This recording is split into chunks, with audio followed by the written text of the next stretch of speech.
In the early decades of the 19th century, the United States was a young nation with vast ambitions and very limited means of movement. The Atlantic seaboard held the bulk of its population and political power, while the continent beyond the Appalachian Mountains remained, in the minds of many Americans, a distant and half-known interior. Rivers served as the primary highways of commerce. Flatboats drifted downstream toward New Orleans. Canals, like the Erie Canal, stitched together inland waters and reshaped regional economies. But the country was expanding faster than its infrastructure. Farmers in the Midwest could grow more grain than local markets could absorb, yet transporting that grain to eastern cities was slow, expensive, and unpredictable. The geography of the continent, with its mountains, deserts, and immense plains, demanded a new kind of technology. The railroad would become that technology, and in doing so, it would transform the United States more completely than almost any other invention of the 19th century. The first American railroads of the 1820s and 1830s were short lines, often little more than experimental ventures. They borrowed heavily from British models where steam locomotion had already begun to prove itself. At first, many Americans were skeptical. Steam engines were noisy, dangerous, and unfamiliar, yet the promise was undeniable. A locomotive could pull heavy loads over land at speeds unimaginable only a generation earlier. It could operate in winter when canals froze. It could cut across terrain that rivers could not reach. By the 1840s and 1850s, rail lines began radiating outward from cities like Boston, New York, Philadelphia, and Baltimore, linking inland towns to coastal markets. These early railroads were not simply transportation projects. They were engines of economic integration.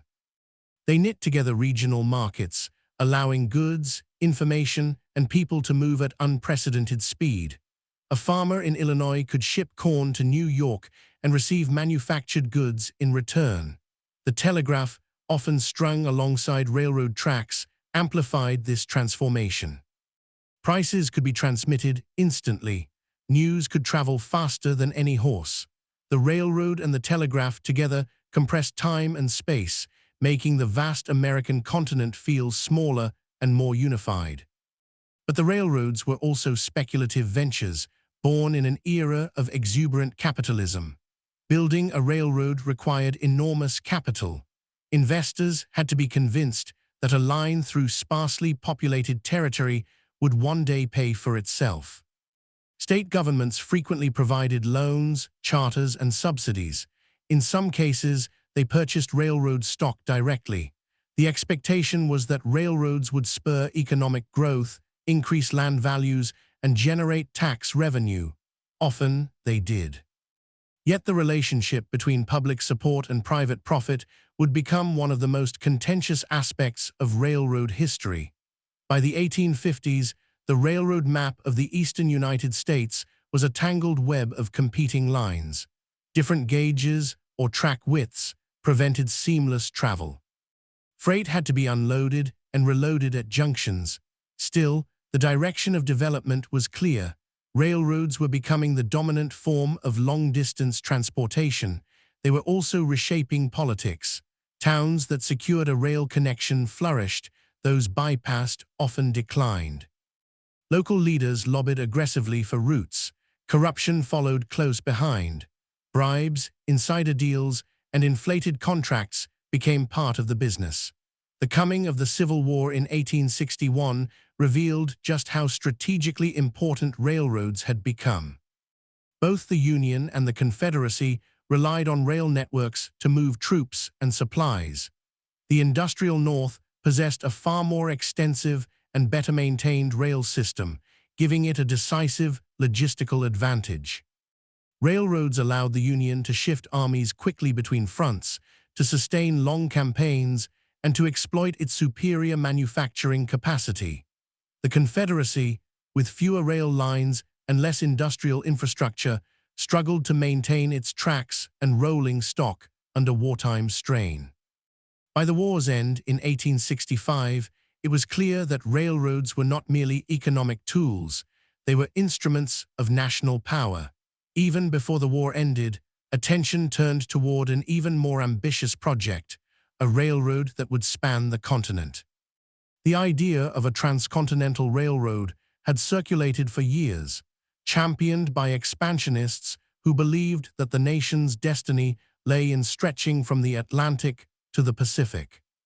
The discovery of gold in California in 1848 and the rapid growth of settlements on the West Coast intensified the need for faster connections. The journey by wagon took months and carried significant risk. Travel by ship around South America or across the Isthmus of Panama was faster, but still arduous and expensive.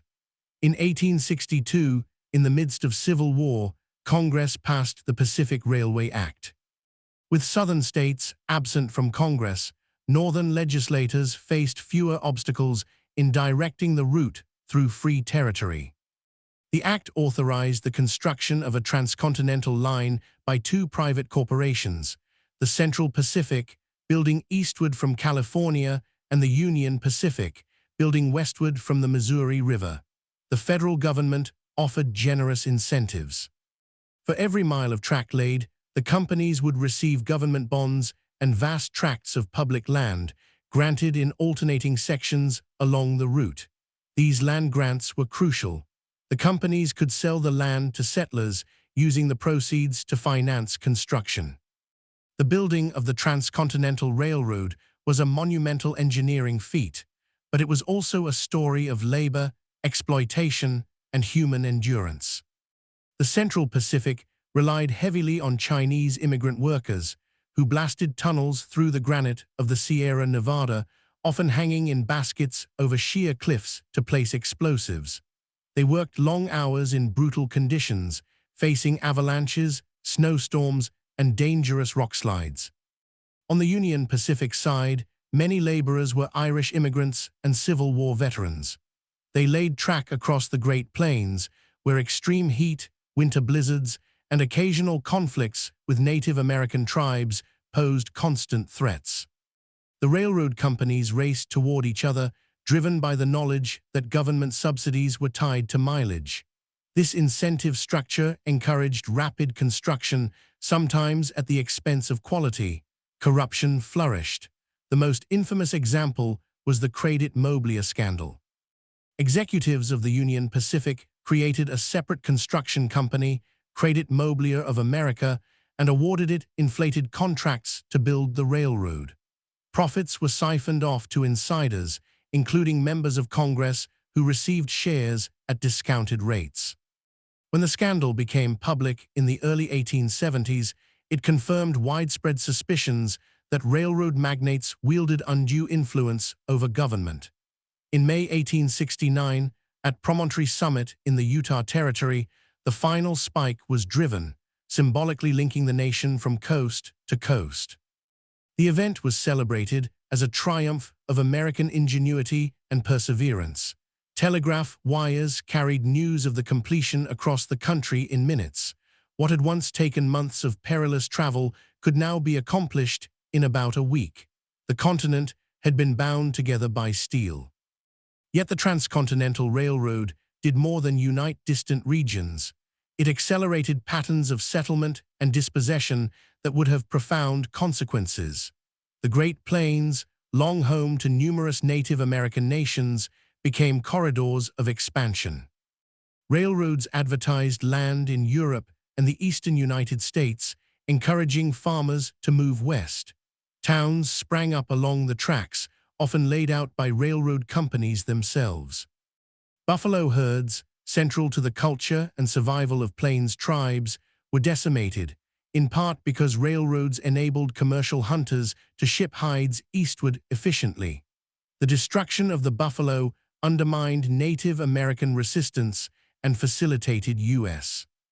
military campaigns that forced tribes onto reservations. The railroads were thus instruments of conquest. They made it possible for settlers to flood into territories that had previously been difficult to access. They allowed the federal government to project military power deep into the interior. They tied Western economies to Eastern capital, but they also entrenched patterns of inequality and violence. Native American displacement was not an accidental byproduct of railroad expansion. It was intertwined with the broader ideology of manifest destiny, which held that American expansion across the continent was both justified and inevitable. As the rail network expanded in the decades after the Civil War, it became the backbone of the American economy. By the 1880s, the United States possessed more railroad track than all of Europe combined. Railroads connected coal mines to steel mills, wheat fields to port cities, cattle ranges to urban slaughterhouses. Chicago emerged as a central hub where lines from the east met those from the west. The city's growth was explosive, fueled by its strategic position in the rail network. The men who controlled the major railroads became some of the most powerful figures in the nation. Names like Cornelius Vanderbilt, Jay Goode, and Leland Stanford entered the public consciousness. Vanderbilt consolidated lines in the Northeast, creating efficient systems that reduced competition and increased profits. Goode became synonymous with speculative manipulation, engaging in stock schemes and battles for control of key railroads. Stanford, one of the Big Four behind the Central Pacific, leveraged railroad wealth into political influence, serving as governor of California and later as a U.S. senator. These railroad magnates embodied the contradictions of the Gilded Age. They were celebrated as captains of industry who brought order and efficiency to chaotic markets. At the same time, they were denounced as robber barons who exploited workers, manipulated stock prices, and corrupted public officials. Railroads were among the first large-scale corporations in American history. They pioneered modern management techniques, including hierarchical organization, standardized accounting, and time zones. In 1883, railroad companies themselves introduced standardized time across the country, dividing the nation into 4 time zones to coordinate train schedules. This private initiative was later adopted by the federal government, but corporate power came at a cost. Railroads often charged discriminatory rates, offering rebates to large shippers while imposing higher prices on small farmers. This practice fueled resentment in rural communities. Farmers in the Midwest and South, struggling with debt and falling crop prices, saw railroads as symbols of distant corporate control. The Granger movement of the 1870s emerged in response, pushing for state regulation of railroad rates. Several Midwestern states passed laws setting maximum rates, leading to legal battles that reached the Supreme Court. The tension between public regulation and private enterprise became a defining feature of American political life. In 1887, Congress passed the Interstate Commerce Act, creating the Interstate Commerce Commission, the first federal regulatory agency. Its purpose was to oversee railroad practices and ensure fair rates. Although initially weak and often undermined by the courts, the ICC marked a turning point. The federal government had acknowledged that railroads, as powerful corporations controlling vital infrastructure, could not operate entirely free from oversight. Even as railroads drove economic growth, they were also deeply entangled in cycles of boom and bust. The industry was capital-intensive and highly leveraged. Companies borrowed heavily to finance expansion, assuming that future traffic would justify current investment. When economic downturns struck, the consequences were severe. The Panic of 1873, triggered in part by overinvestment in railroads and the collapse of the banking firm J. Cook and Company, plunged the nation into a prolonged depression. Railroad construction slowed dramatically. Thousands of workers lost their jobs. Labor unrest followed. In 1877, wage cuts by several major railroads sparked the Great Railroad Strike, the first nationwide labor uprising in American history. Strikes erupted in West Virginia and spread rapidly to cities across the country. Workers blocked tracks, seized rail yards, and clashed with state militias. In some places, federal troops were deployed to restore order. The violence underscored the growing tensions between industrial capital and labor. Railroads were not only conduits of commerce, they were workplaces where thousands of men toiled under dangerous conditions for low pay. The pattern would repeat in the decades to come. As railroads expanded into the South and West, they reshaped regional economies. In the South, lines rebuilt after the Civil War facilitated the export of cotton and timber, but also reinforced patterns of economic dependency. In the West, railroads determined which towns thrived and which withered. They influenced migration patterns, agricultural development, and even political alignments. By the 1890s, the scale of the railroad industry was staggering, yet its financial foundations remained fragile. Competition among lines often led to rate wars, driving down profits.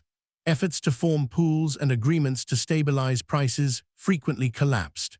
The Panic of 1893, one of the worst economic crises of the 19th century, was closely tied to railroad overexpansion and shaky financing.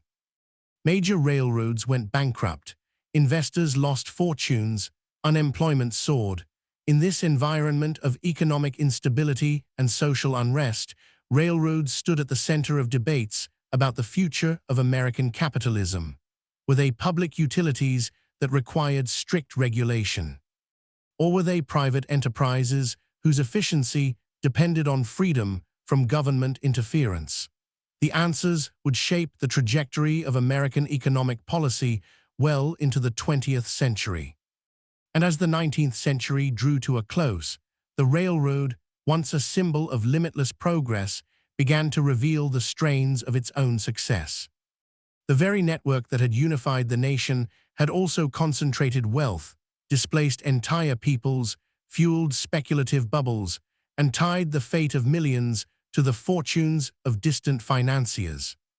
The story of how railroads built America cannot be separated from the story of how they disrupted communities, destabilized markets, and transformed landscapes beyond recognition. The crisis of the 1890s did not simply expose weaknesses in railroad finance. It forced a reckoning with the structure of American capitalism itself. By this point, railroads were the largest businesses in the country. They employed hundreds of thousands of workers, consumed vast quantities of steel and coal, and dictated the flow of commerce. When they faltered, the shockwaves rippled outward. The Panic of 1893 led to the bankruptcy of nearly a quarter of the nation's rail mileage. Investors in Europe, who had poured capital into American rail ventures, grew wary. Confidence collapsed. What had once seemed like an unstoppable engine of growth now appeared dangerously overextended.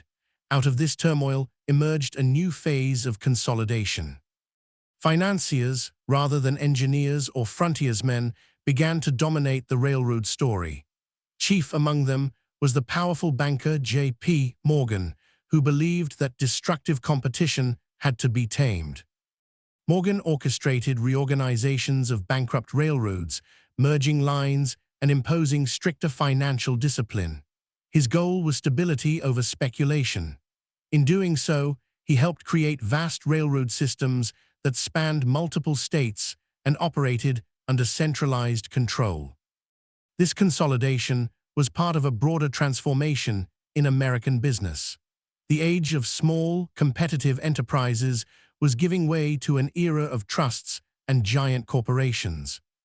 Railroads had pioneered many of the techniques of large-scale management, and now they became models for other industries.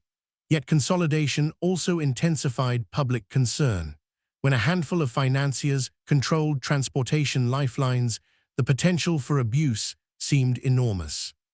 Labor tensions, already simmering, reached a dramatic crescendo in 1894 with the Pullman strike. The Pullman Palace Car Company, founded by industrialist George Pullman, manufactured luxurious railroad sleeping cars. Pullman also built a company town outside Chicago, where many of his workers lived. When the economic downturn led Pullman to cut wages without reducing rents in the company town, resentment exploded. Workers went on strike, and the American Railway Union, led by Eugene V. Debs, called for a nationwide boycott of trains carrying Pullman cars. Because Pullman cars were attached to trains across the country, the boycott crippled rail traffic. Mail delivery was disrupted. Federal authorities intervened, claiming that the strike interfered with interstate commerce and the delivery of mail. President Grover Cleveland authorized the use of federal troops to break the strike. Violent clashes followed. Debs was arrested. The strike collapsed. The Pullman strike revealed how deeply intertwined railroads were with the fabric of national life. A labor dispute in one company town could paralyze the entire country. It also demonstrated the willingness of the federal government to side with corporate interests in the name of order and economic stability. For many workers, this confirmed the belief that railroads were not merely businesses, but powerful institutions backed by the state. At the same time, the regulatory framework governing railroads continued to evolve. The Interstate Commerce Commission, initially weak, gradually gained authority through new legislation such as the Hepburn Act of 1906 and the Mann-Elkins Act of 1910. These laws expanded the IC's power to set maximum rates and oversee railroad practices. Progressive reformers argued that only strong federal regulation could curb abuses and ensure fairness. The early 20th century saw railroads at the height of their influence. They transported raw materials to factories, finished goods to markets, and millions of passengers each year. Grand stations rose in major cities, cathedrals of steel and stone that symbolized modernity and motion. The architecture of places like Pennsylvania Station in New York or Union Station in Washington reflected both corporate pride and civic ambition. Railroads had become embedded in the identity of the nation, yet new challenges were emerging. The invention and rapid spread of the automobile began to erode the railroad's monopoly on transportation. Trucks offered flexibility that fixed rail lines could not match. Roads, funded increasingly by public money, improved year by year. Meanwhile, technological advances in shipping and the expansion of the Panama Canal altered patterns of trade. Railroads still dominated long-distance freight, but their supremacy was no longer absolute. World War I brought another turning point. The demands of wartime mobilization placed immense strain on the rail network. Congestion, inefficiency, and coordination problems hampered the movement of troops and supplies. In 1917, the federal government took the unprecedented step of nationalizing the railroads under the United States Railroad Administration. For the duration of the war, the government operated the rail system as a unified entity, standardizing equipment and schedules to improve efficiency. Nationalization was controversial. Some saw it as proof that railroads were essentially public utilities that functioned best under centralized control. Others viewed it as a temporary wartime necessity. In 1920, the Transportation Act returned railroads to private management but maintained significant regulatory oversight.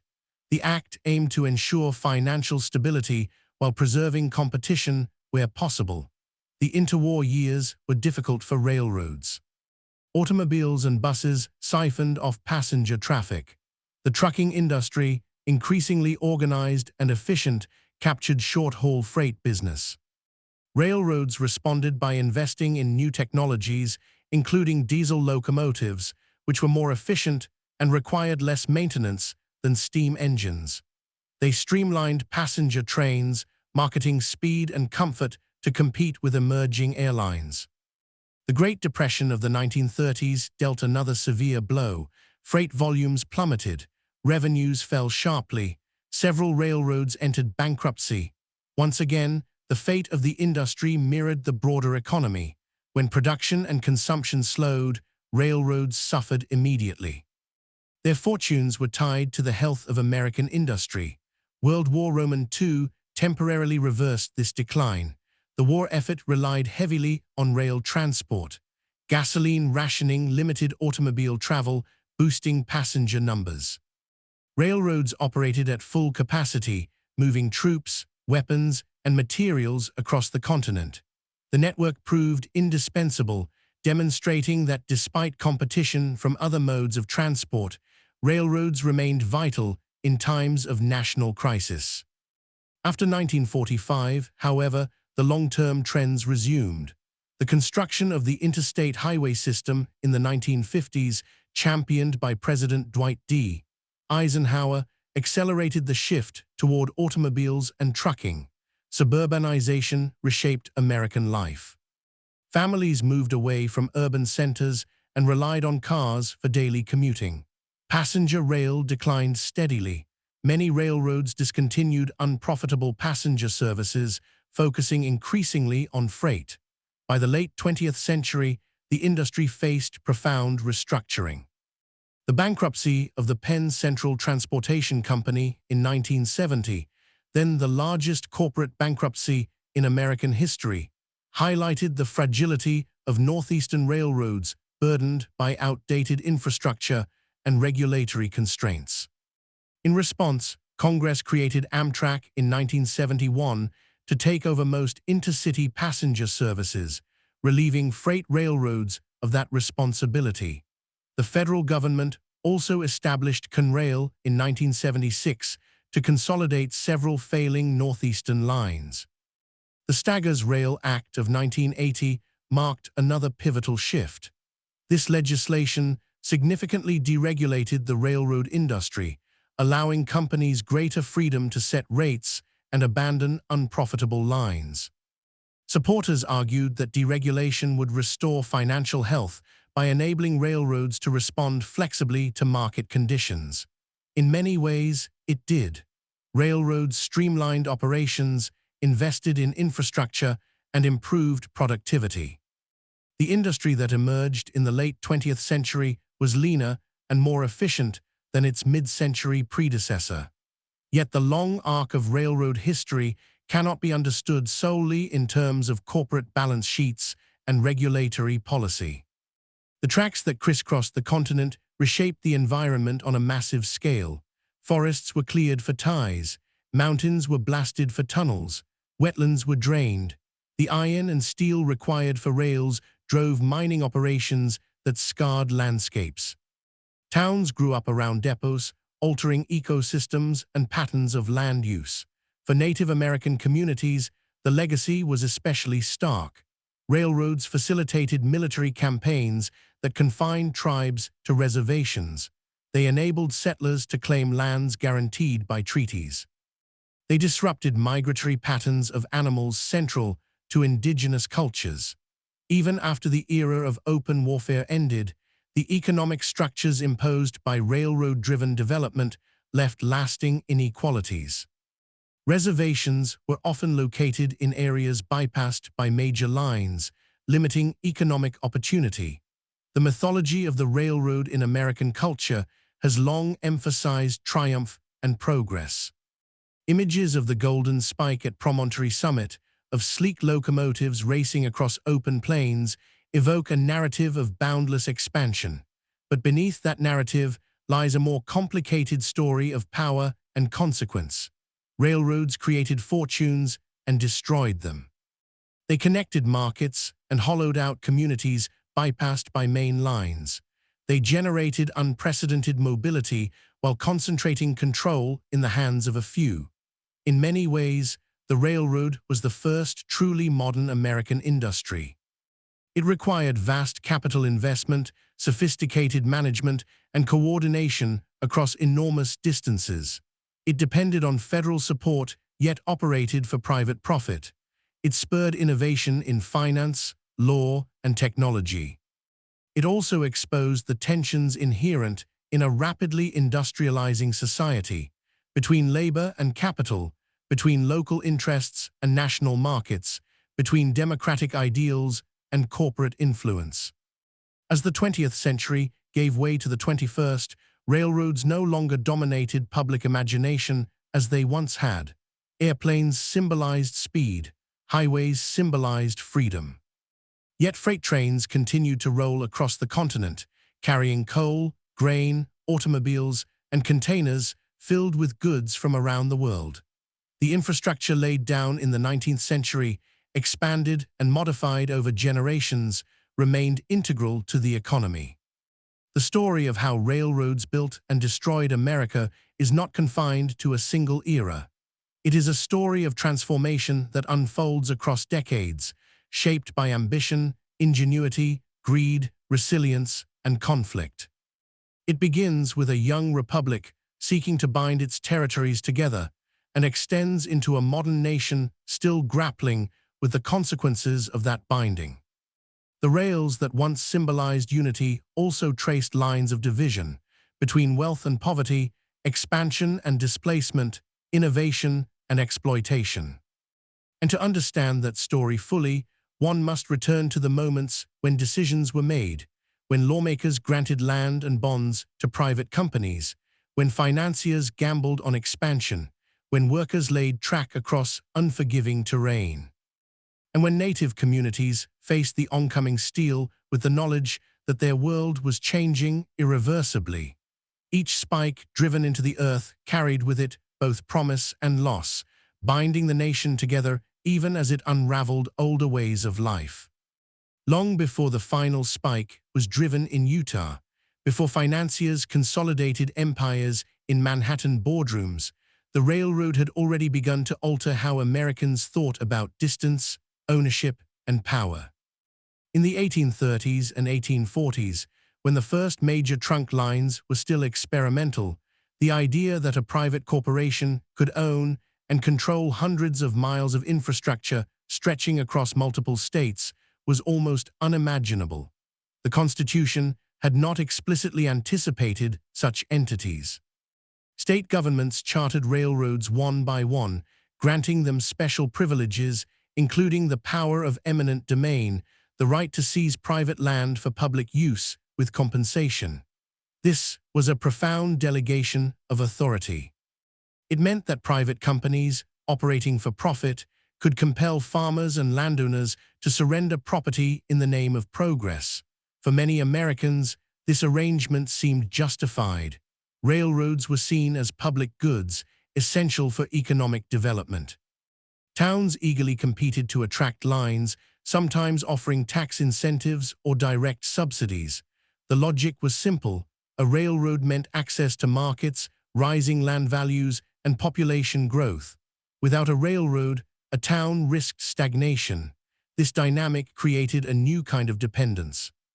Communities that had once relied primarily on local resources now found their prosperity tied to distant corporate decisions. The power to decide where tracks would run gave railroad executives enormous leverage. A slight alteration in a proposed route could determine the fate of entire regions. Stories circulated of towns that withered after being bypassed, their businesses shuttered as trade shifted elsewhere. Meanwhile, newly designated rail junctions exploded into bustling centers almost overnight. The geography of opportunity was redrawn in steel. This redrawing extended beyond economics into politics. Railroad companies cultivated relationships with legislators at both state and federal levels. They needed favorable charters, land grants, and regulatory environments. In return, they offered campaign contributions, discounted stock, and sometimes outright bribes. The Credit Mobilier scandal was only the most visible example of a broader pattern. The intertwining of corporate and political power during the railroad age laid the groundwork for enduring debates about corruption and reform. The federal land grant system deserves particular attention because of its scale and consequences. Between the 1850s and 1870s, the federal government granted railroads more than 170 million acres of public land. These grants were structured in alternating sections along proposed routes, creating a checkerboard pattern of railroad-owned and government-owned land. The intent was to incentivize construction while also raising the value of remaining public lands, which could then be sold to settlers at higher prices. In practice, this system accelerated westward migration on a massive scale. Railroads became aggressive marketers, publishing pamphlets in multiple languages that advertised fertile farmland and new beginnings. Agents traveled through Europe promoting settlement in the American West.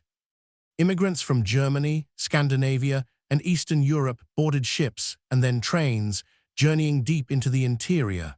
The railroad was both literal and symbolic pathway to opportunity, but this opportunity rested on the prior dispossession of Native American nations.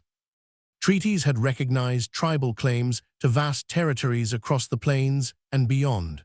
Yet as railroads advanced, the federal government increasingly prioritized corporate development and settler expansion over treaty obligations.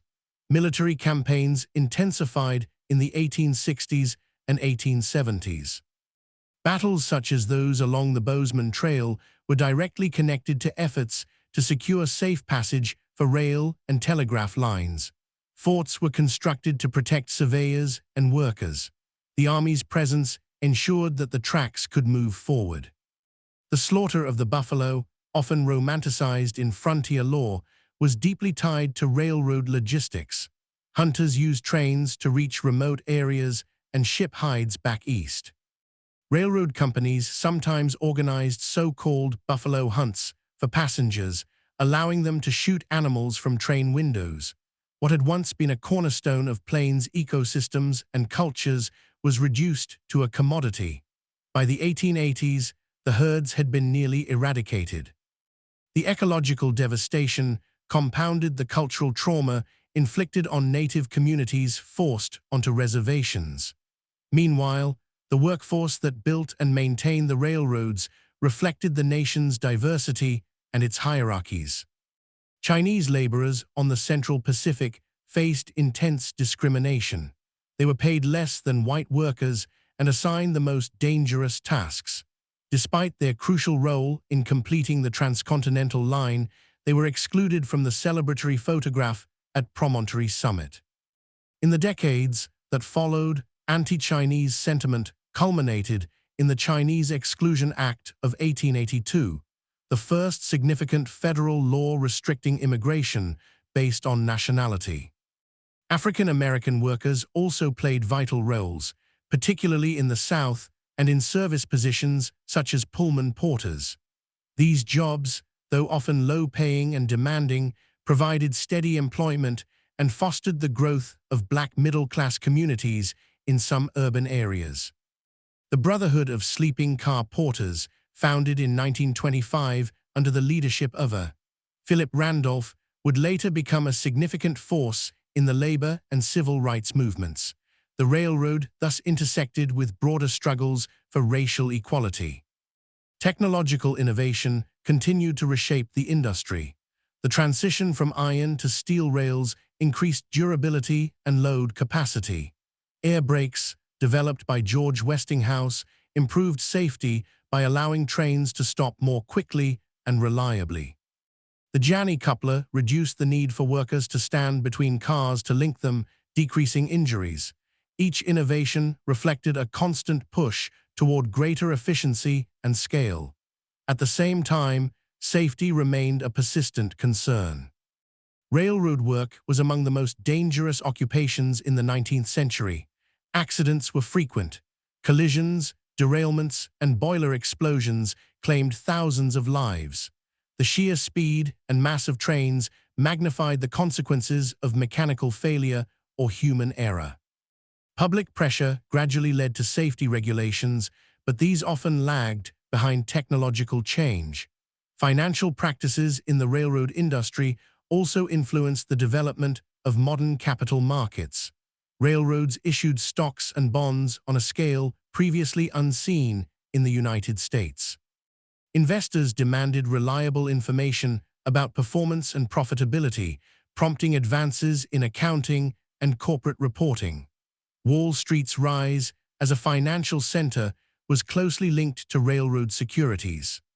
Speculation in railroad stocks could create fortunes overnight or wipe them out just as quickly.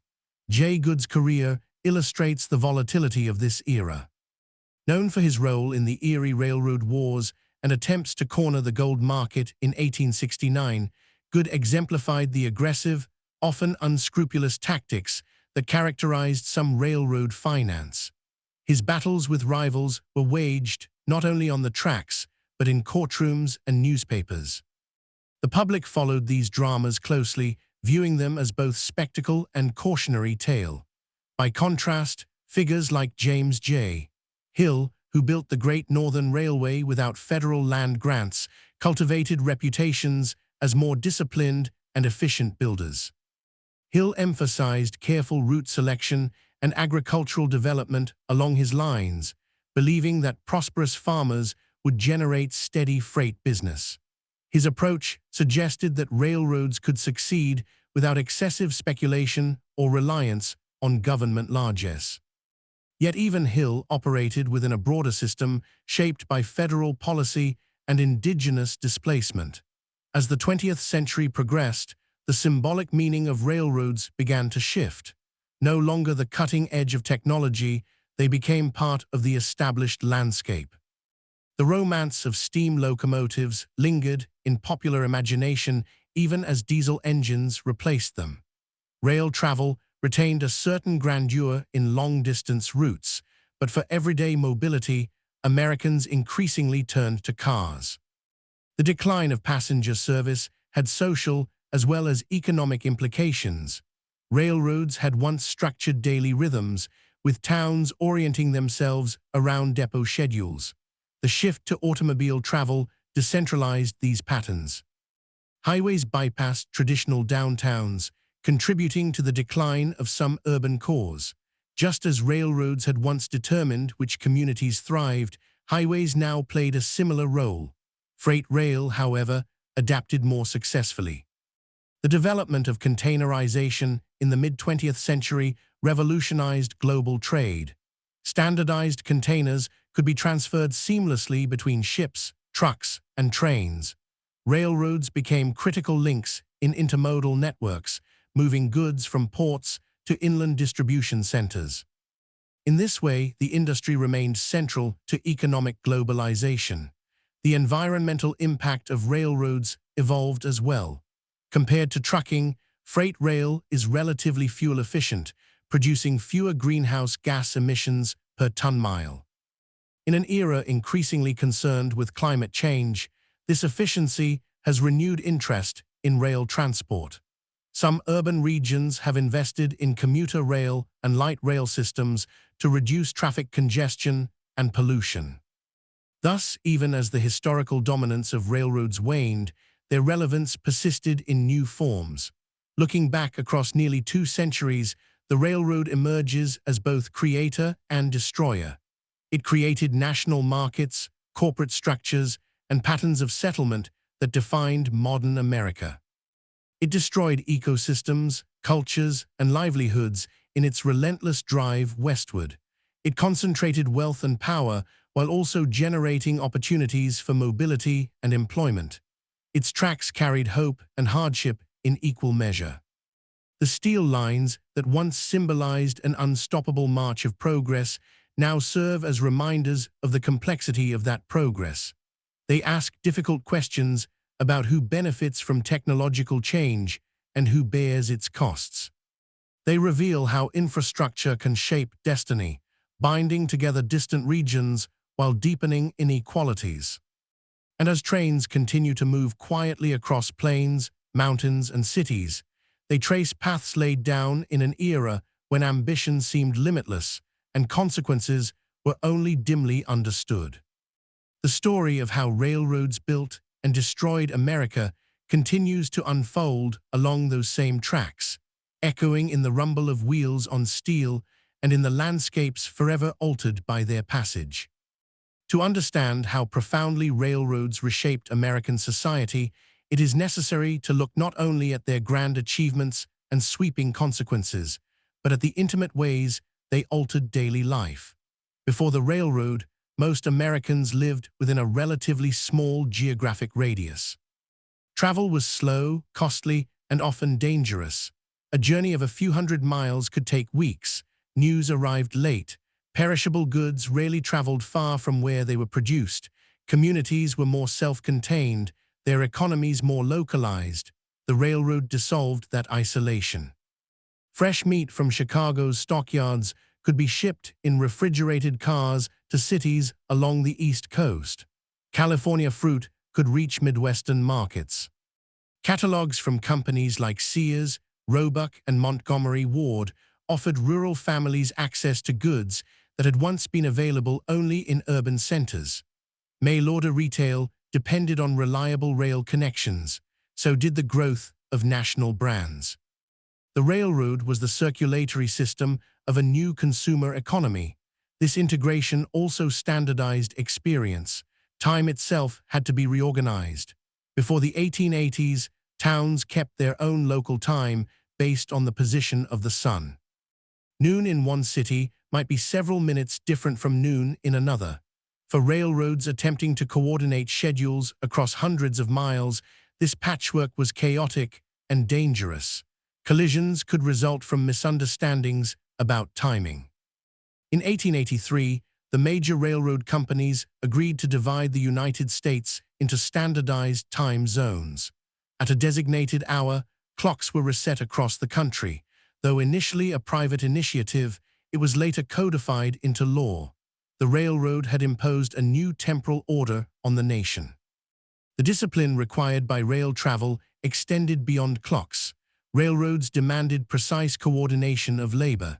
Engineers, conductors, telegraph operators, dispatchers, and maintenance crews all operated within a hierarchical system. This structure influenced corporate organization more broadly.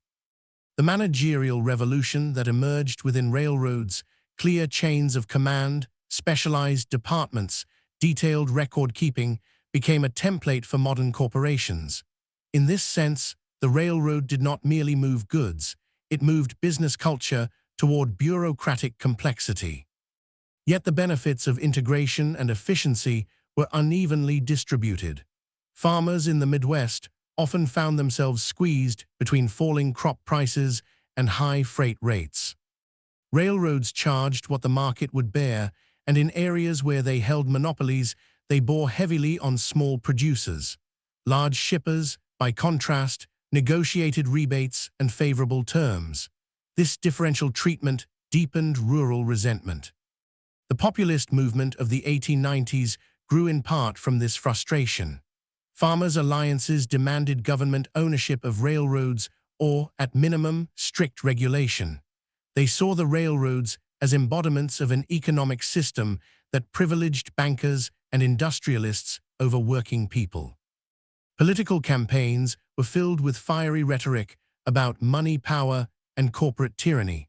Although populists achieved limited long-term electoral success, their critiques influenced later progressive reforms. Railroads also shaped patterns of segregation and inequality in subtler ways. In the post-Reconstruction South, separate accommodations for black passengers became standard under Jim Crow laws. Rail travel mirrored and reinforced the racial hierarchies of the era.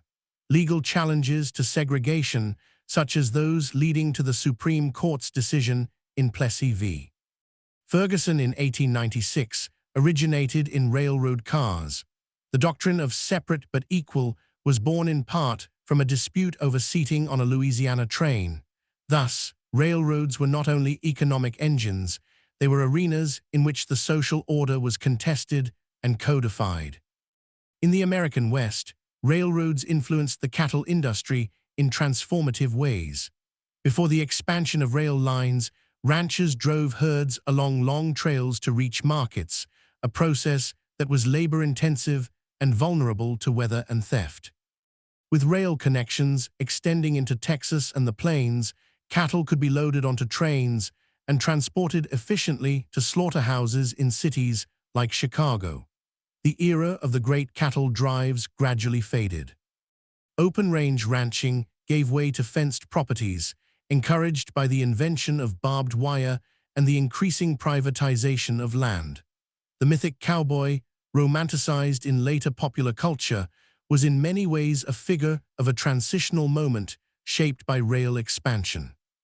Urbanization accelerated alongside railroad growth. Cities that became major rail hubs experienced explosive population increases. Immigrants arriving at eastern ports boarded trains that carried them inland to industrial centers. Ethnic neighborhoods formed around factories and rail yards. The railroad both facilitated and symbolized the movement of millions seeking opportunity in a rapidly industrializing nation. But with urban growth came new forms of inequality and social strain. Tenement housing, labor exploitation, and public health crises accompanied the rise of industrial cities.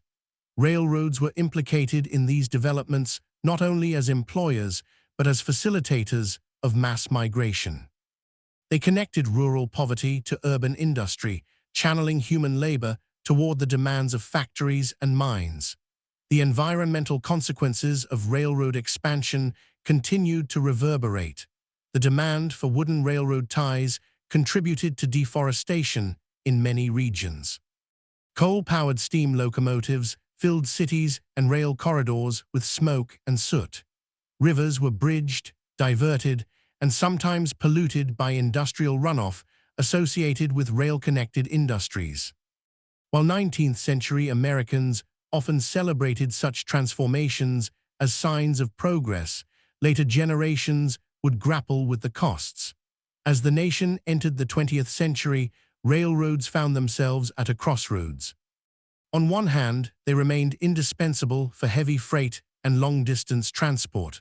On the other, they faced mounting competition from emerging technologies.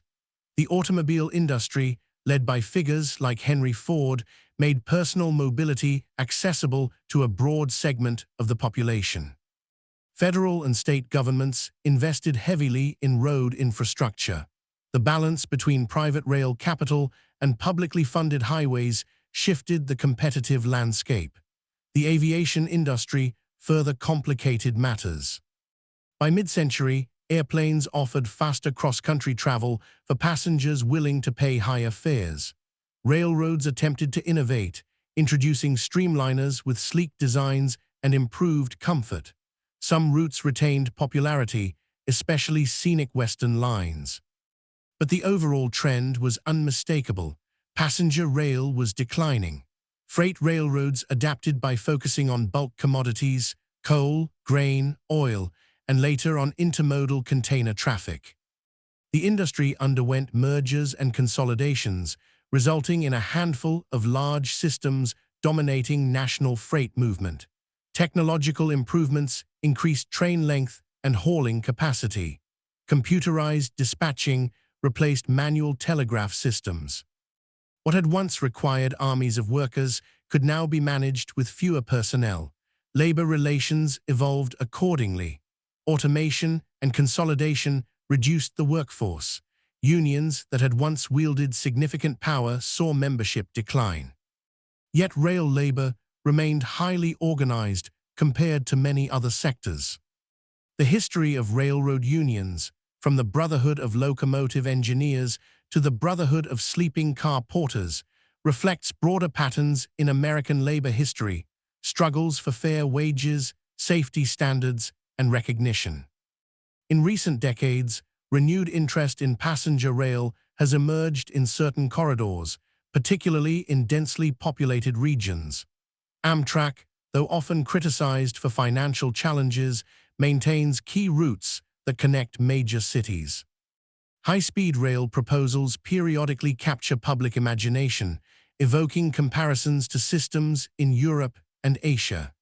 The debate over public investment in rail echoes earlier arguments about the role of government in infrastructure development. Throughout all these transformations, the physical presence of railroad tracks has remained a constant reminder of a formative era. Abandoned lines, converted into walking trails or left to rust, speak to shifts in economic geography. Active main lines, carrying mile-long freight trains, testify to the enduring importance of rail in global supply chains. Grain harvested in the Midwest may travel by train to coastal ports, then by ship across oceans. Automobiles assembled in one region are shipped by rail to dealers in another. The integration first achieved in the 19th century has expanded to a planetary scale, and yet the foundational dynamics established during the railroad age still shape contemporary debates. Questions about corporate influence, public subsidy, environmental impact, and social equity continue to arise in new forms. When governments invest in infrastructure, critics and supporters alike invoke the legacy of past projects. The railroad stands as both precedent and warning. It represents the extraordinary capacity of human ingenuity to overcome geographic barriers and build complex systems. It also represents the risks of unchecked speculation, political corruption, and disregard for those displaced in the name of development. The dual nature of the railroad, as builder and destroyer, resides not in the steel itself, but in the choices made by those who financed, constructed, regulated, and resisted it. To trace the lines of American history is, in many ways, to trace the lines of its railroads. They map the ambitions of a nation that sought to span a continent, harness resources, and assert economic dominance. They map the conflicts between capital and labor, between settlers and indigenous peoples, between private profit and public good. And even now, as locomotives haul freight across deserts and through mountain passes, the echoes of those earlier struggles resonate in every mile of track. If we return to the decades immediately after the Civil War, when the first transcontinental line was complete and others were being planned, we can see how quickly railroads moved from bold experiment to assumed necessity. Expansion no longer seemed optional, it seemed inevitable. Promoters spoke in the language of destiny and inevitability, arguing that every region of the continent would soon be threaded with steel. Investors believed that rail mileage was a direct measure of national greatness. Politicians equated railroad construction with patriotism and progress. This atmosphere encouraged excess. Between 1865 and 1890, railroad mileage in the United States increased nearly fivefold. Lines were laid not only where population and commerce already justified them, but where promoters believed development would follow the tracks. Sometimes it did. Often it did not. Entire stretches of rail were built through sparsely settled territory on the assumption that settlers would come. When expected traffic failed to materialize, companies struggled to service their debts. The financial architecture behind this expansion was intricate and fragile. Railroad bonds were sold domestically and in European markets, especially in Britain and Germany. American railroads were among the first major international investment vehicles. European capital flowed across the Atlantic in search of higher returns. The American frontier, reframed as a field of opportunity, became a magnet for global finance. But this global integration meant that economic tremors traveled quickly. When agricultural prices fell or European investors lost confidence, American rail securities dropped. The Panic of 1873, the Panic of 1893, and later downturns revealed how deeply the railroad industry was embedded in international capital markets. What had begun as a national project became part of a transnational web of speculation and credit. The legal system struggled to keep pace with these developments. Railroads crossed state lines, complicating jurisdiction. When states attempted to regulate rates within their borders, companies argued that such regulation interfered with interstate commerce. The Supreme Court became a key arena for resolving these disputes. Decisions such as Wabash v. Illinois in 1886 limited the power of states to regulate interstate rail traffic, strengthening the case for federal oversight. In response, Congress created the Interstate Commerce Commission the following year. The interplay between courts, legislatures, and corporations during this period helped define the modern regulatory state. At the same time, the sheer physical presence of railroads altered patterns of migration and settlement in ways that were not entirely predictable. Immigrant communities often clustered along specific lines, creating cultural corridors that extended from port cities into the interior. Scandinavian settlers followed routes into Minnesota and the Dakotas. German immigrants spread across the Midwest. Railroads sometimes named towns after executives, investors, or distant cities, embedding corporate influence into the very map of the nation. Speculative town building became an industry in itself. Railroad companies or affiliated land firms would plat towns at regular intervals along new lines, sell lots to hopeful settlers, and promote the locations as future commercial hubs. Some flourished. Others became ghost towns when anticipated growth never arrived. The landscape of the American West is dotted with such remnants, quiet testimony to the speculative fever of the railroad age. For indigenous nations, the expansion of secondary and feeder lines meant that isolation was increasingly impossible. Even after major military campaigns ended in the 1870s, railroads continued to penetrate areas near reservations. They facilitated the allotment policies of the late 19th century, under which communal tribal lands were divided into individual parcels, and surplus land was opened to white settlement.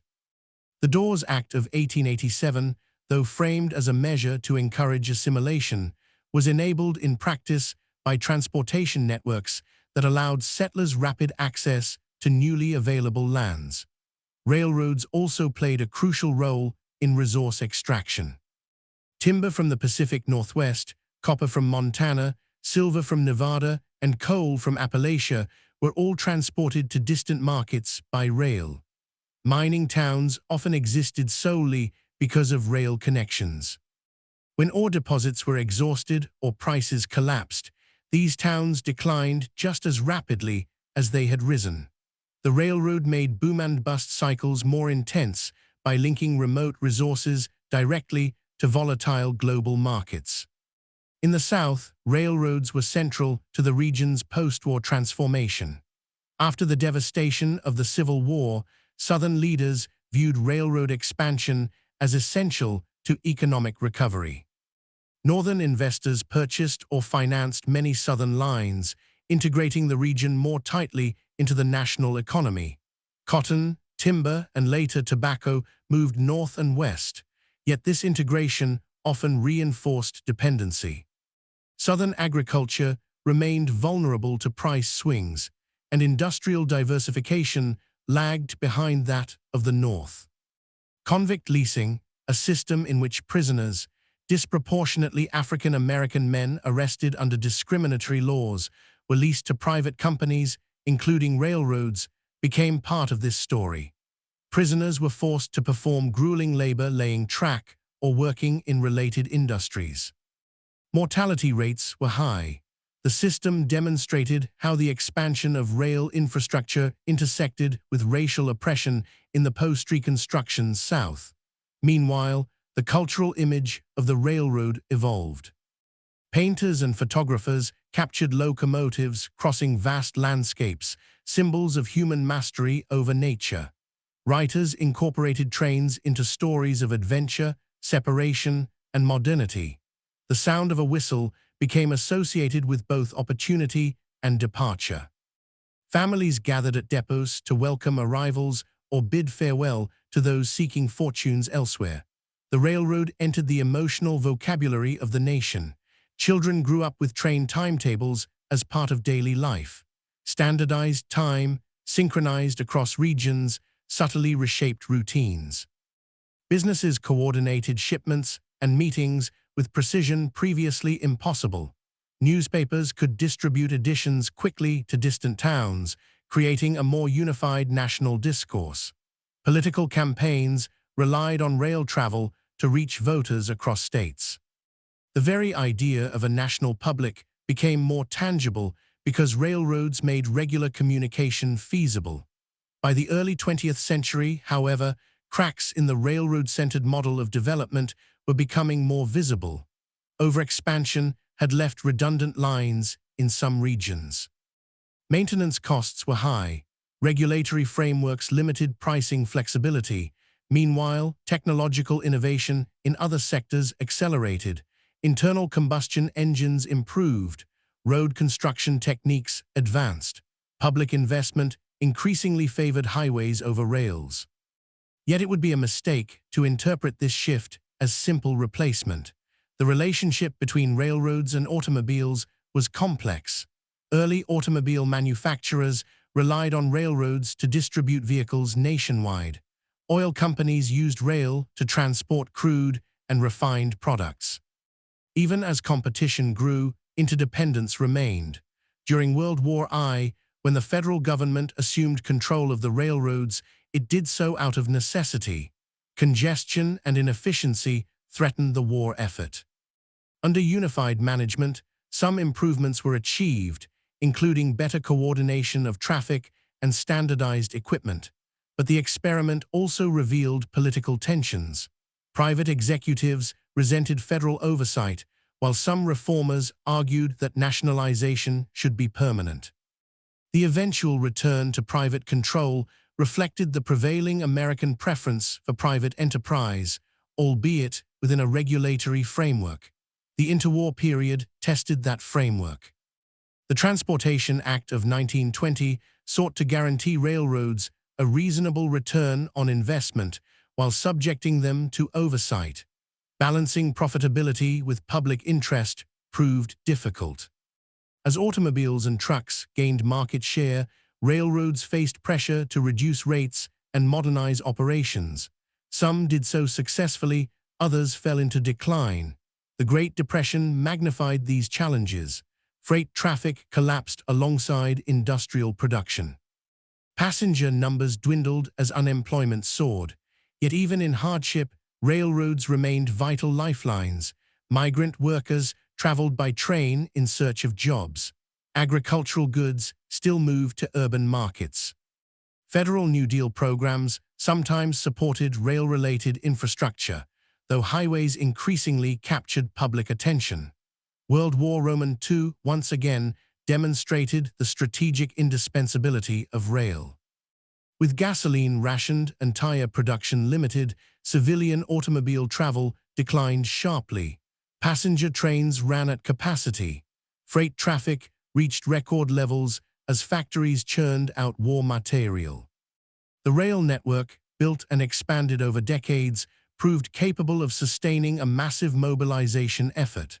After the war, the balance shifted decisively toward highways and air travel. The Federal Aid Highway Act of 1956 committed billions of dollars to building the interstate highway system. Funded through fuel taxes and supported by Cold War logic emphasizing rapid military mobility, the highway network transformed the American landscape. Suburbs expanded outward, shopping centers replaced downtown depots as commercial hubs, and car ownership became central to American identity. Railroads, especially in the passenger sector, struggled to compete. Aging infrastructure, regulatory constraints, and declining ridership forced difficult decisions. By the late 1960s, many private railroads were eager to exit the passenger business entirely.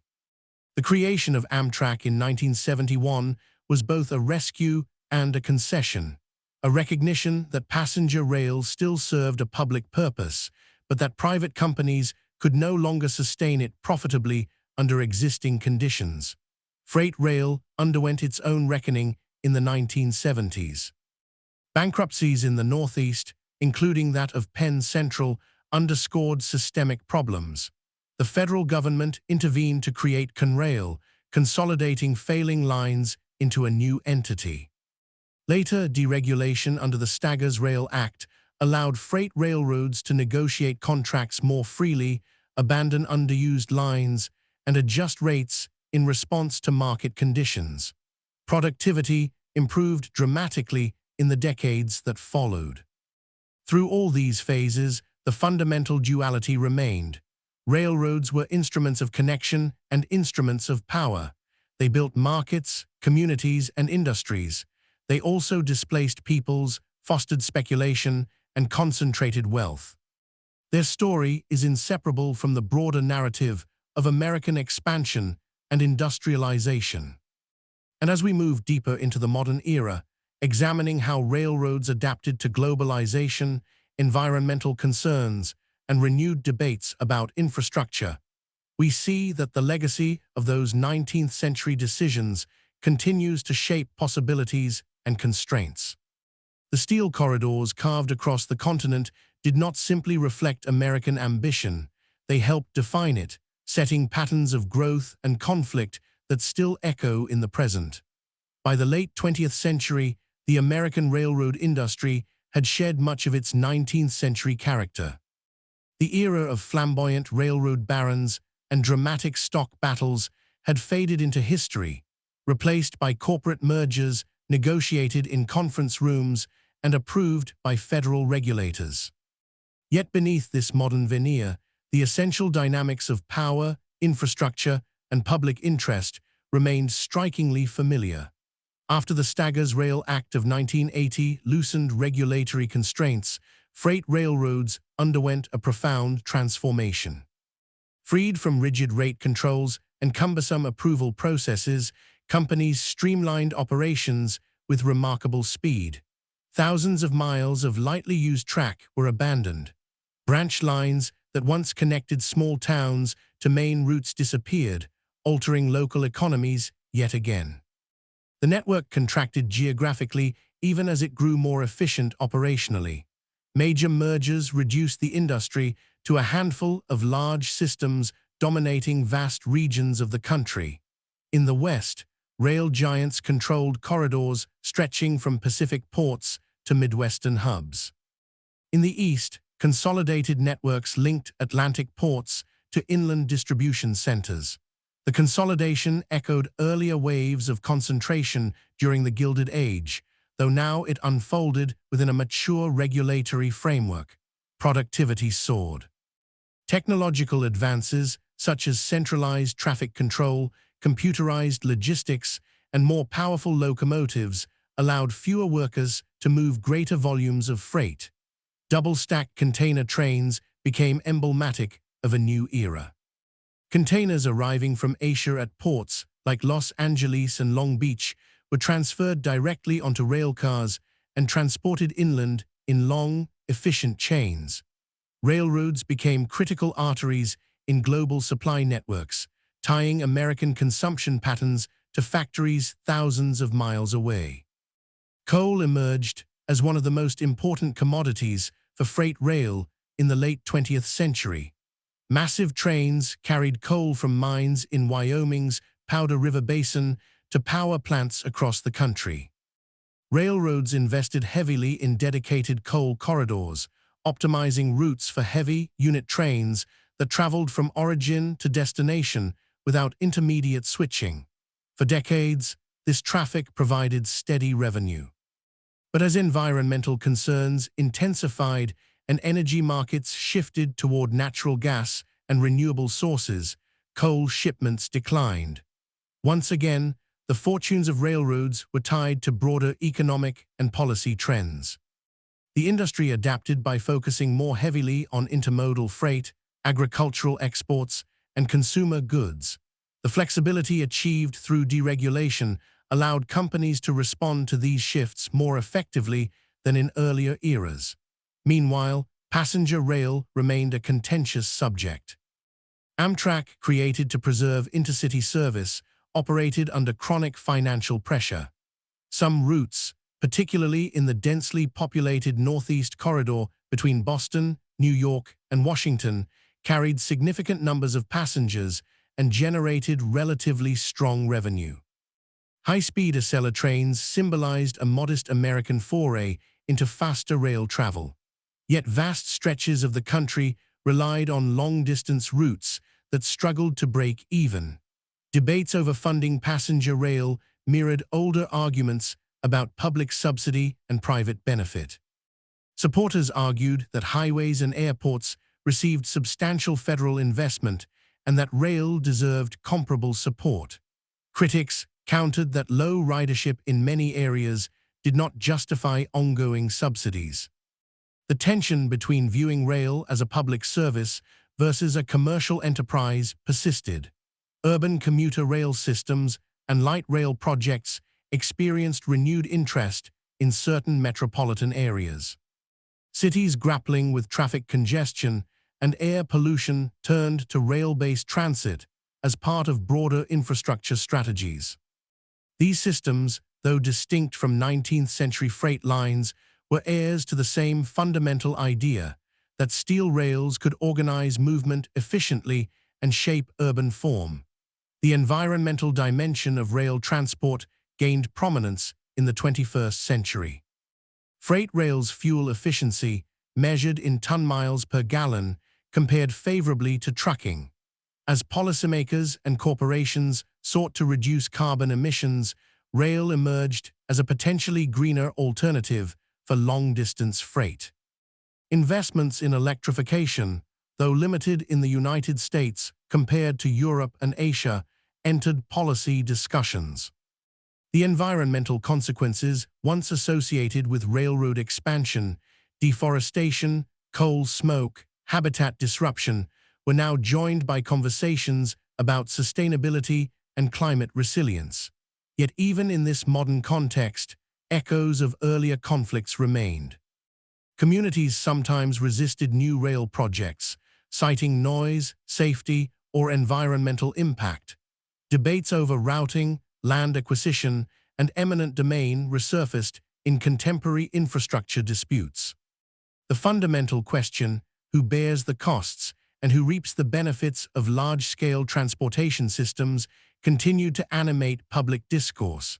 The legacy of Native American displacement also persisted in complex ways. Many rail corridors still run through or near tribal lands. Legal disputes occasionally arise over rights of way granted in the 19th century. Some tribes have sought compensation or renegotiation of agreements made under vastly unequal conditions.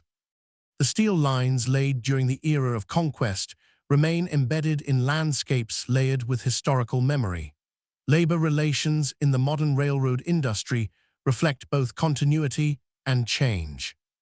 Automation and precision scheduling have reduced the workforce significantly compared to the early 20th century, yet rail workers remain highly skilled and organized. Strikes and labor negotiations periodically capture national attention because of the critical role rail plays in supply chains. A shutdown, even brief, can disrupt food distribution, energy supplies, and manufacturing. As in the Great Railroad Strike of 1877 or the Pullman Strike of 1894, disputes in this sector can reverberate widely. Technological innovation continues to reshape operations. Positive train control systems, mandated in the wake of high-profile accidents, use digital communication and GPS to prevent collisions and derailments. Advanced analytics optimize routing and maintenance schedules. Locomotive designs emphasize efficiency and emissions reduction. The industry that once relied on telegraph keys and handwritten ledgers now depends on satellite data and complex software. Despite these advances, the railroad retains a tangible connection to its past. Many freight routes follow alignments surveyed in the 19th century. Tunnels bored by immigrant laborers remain in use, reinforced and modernized, but still part of the same physical network. Bridges spanning rivers and canyons testify to the engineering audacity of earlier generations. The durability of this infrastructure underscores the long-term impact of decisions made more than a century ago. Culturally, the railroad occupies a layered place in American memory. It is at once nostalgic and industrial, romantic and pragmatic. Museums preserve steam locomotives as icons of a bygone age. Tourist railroads offer short journeys that evoke an earlier era of travel. At the same time, mile-long freight trains rumble through rural crossings and urban neighborhoods, reminders that rail remains a living, working system. The narrative of how railroads built America is visible in the grid of towns across the Midwest, many spaced roughly a day's wagon journey apart, because early rail planners assumed farmers would haul grain to the nearest depot. It is visible in the rise of cities like Chicago, whose strategic location at the nexus of Eastern and Western lines transformed it into a commercial powerhouse. It is visible in the standardized time zones that structure daily life and in the corporate management practices that define modern enterprises. The narrative of how railroads destroyed aspects of America is visible as well. It can be seen in the near eradication of the buffalo and the confinement of native nations to reservations. It can be traced in the ghost towns left behind by speculative overreach, in the environmental scars of resource extraction, and in the economic dislocation experienced by communities bypassed or later abandoned by rail lines. It appears in episodes of financial panic triggered by railroad overinvestment and in labor conflicts marked by violence and repression. The dual legacy is not a contradiction, but a reflection of scale. Railroads operated on a continental scale, and their consequences were correspondingly vast. They amplified human capacity to build, to connect, to profit, to exploit. They made possible a national market that underpinned the United States' emergence as an industrial and later global power. They also intensified inequalities, accelerated ecological change, and bound the fate of millions to corporate decisions often made far from the communities affected.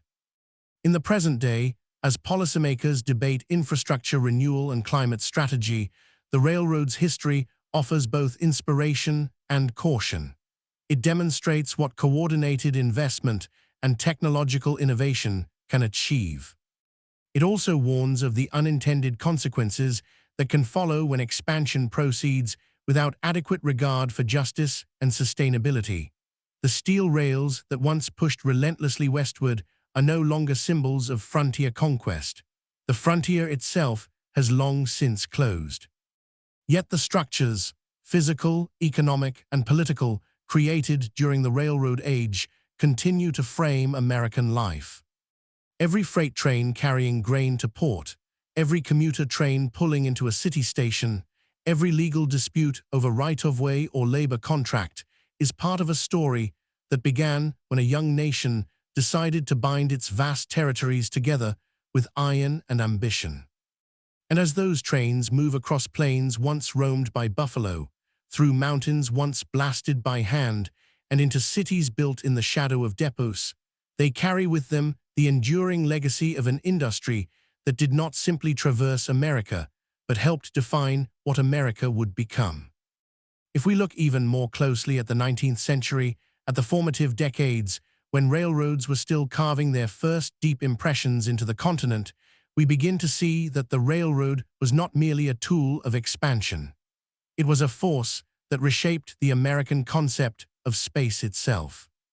Before rail, distance imposed psychological as well as physical limits.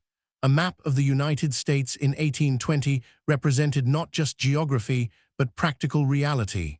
Territories beyond a few days' journey were abstract, distant, almost foreign. After rail, those same distances were compressed into timetables. What had once taken weeks could be crossed in days. What had felt remote began to feel accessible. This compression of space had political consequences. It strengthened the federal government's ability to project authority across far-flung territories. Troops could be transported rapidly. Officials could travel to inspect distant jurisdictions. Mail delivery became more reliable, binding citizens into a more coherent national conversation. In an era when sectional tensions over slavery threatened to tear the country apart, the railroad both connected and divided. It enabled the industrial North to mobilize more effectively during the Civil War, yet it also deepened the economic divergence between regions. After the war, the railroad became a central pillar in the project of Reconstruction and national reunification. Southern rail lines, many destroyed during the conflict, had to be rebuilt.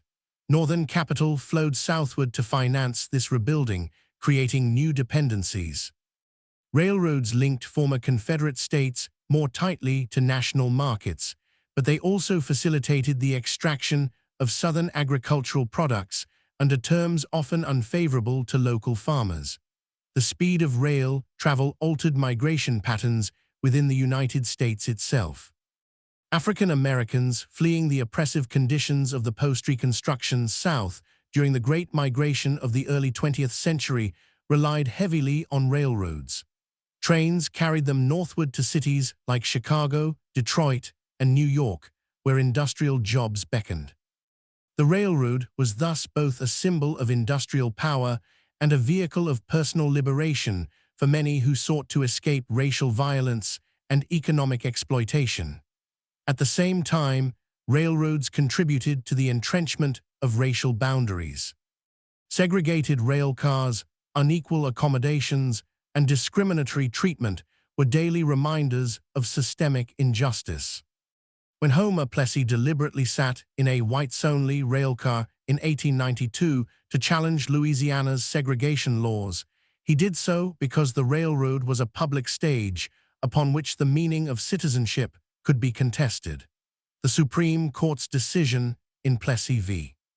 Ferguson validated segregation for decades, demonstrating how railroads could become battlegrounds for civil rights. Economically, the railroad fostered the rise of entirely new industries.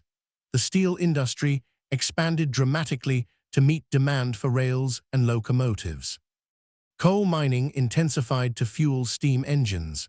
Standardized manufacturing processes developed to produce interchangeable parts for rolling stock. The refrigerator car, introduced in the late 19th century, revolutionized the meatpacking industry. Chicago's Union Stock Yard became a central hub where livestock from western ranches was slaughtered and shipped east in refrigerated cars.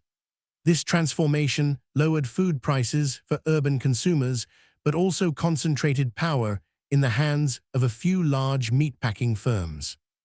The relationship between railroads and finance deepened further with the rise of investment banking. Wall Street's growth was inseparable from railroad capital needs. Bonds issued to fund construction became staple investments. Financial crises often began or accelerated when railroad earnings disappointed investors. The Panic of 1907, though not caused solely by railroads, was influenced by instability in trust companies and corporations heavily involved in rail financing. In response to repeated financial panics, the Federal Reserve System was created in 1913, adding another layer to the regulatory environment shaped in part by railroad volatility. Culturally, the railroad shaped American imagination in contradictory ways. It represented modernity, speed, and industrial might. It also evoked anxiety about accidents, impersonality, and the loss of older ways of life. Early train crashes, widely reported in newspapers, shocked a public unaccustomed to mass casualty accidents. The mechanical power of locomotives seemed awe-inspiring and sometimes terrifying. Writers and artists grappled with this ambivalence, portraying trains as both heroic and disruptive. In literature, the railroad often symbolized fate or inexorable change. In folklore and song, it became a metaphor for departure and longing. Blues musicians sang of trains carrying loved ones away. Country ballads told stories of engineers and hobos.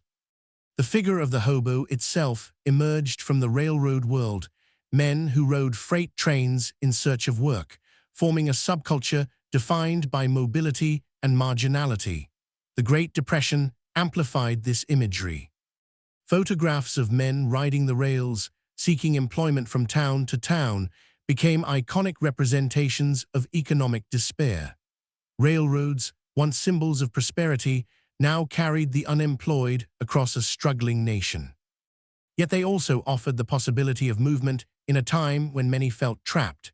During World War II, railroads returned to the center of national consciousness. Posters encouraged citizens to conserve fuel and use trains. Stations bustled with soldiers in uniform. The rail network demonstrated resilience under immense pressure. But after the war, as automobiles filled highways and commercial aviation expanded, the railroad receded from everyday experience for many Americans. Still, freight rail never disappeared. It remained hidden in plain sight, moving behind warehouses, along riverbanks, through industrial corridors. It was less glamorous than in its steam-powered heyday, but arguably more economically significant. Grain exports from the Midwest to global markets depended on efficient rail links to ports.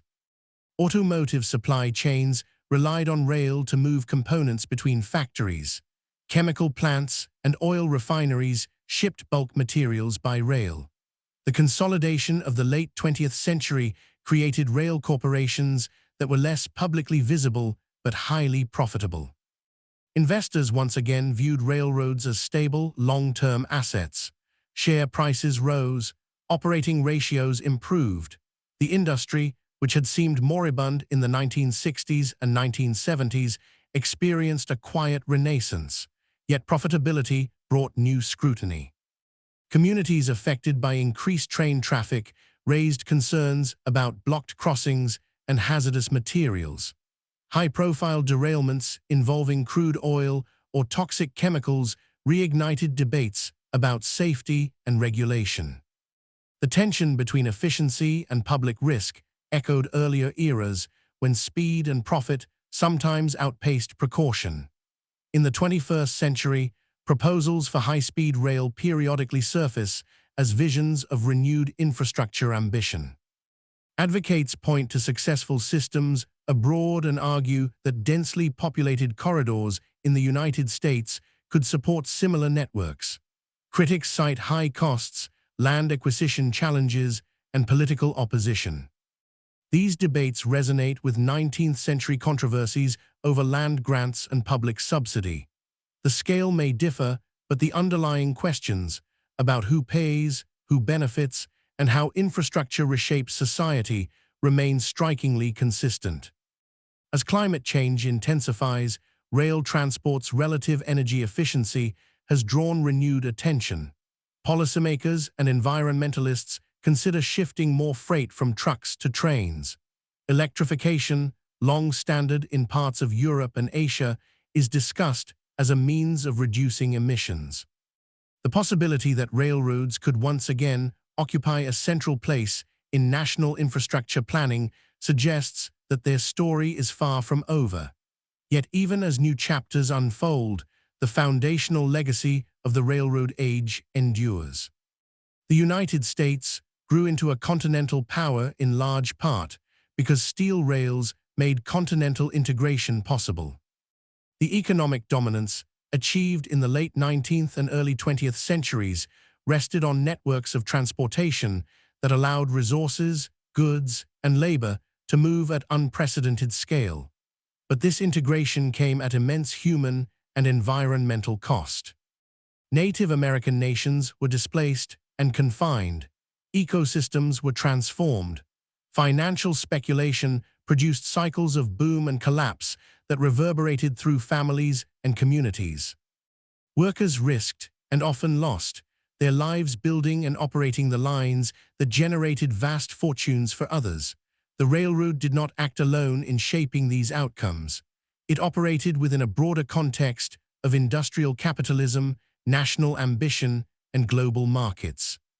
Yet it was the backbone upon which much of that context depended. Without rail, the pace and pattern of American expansion would have been fundamentally different.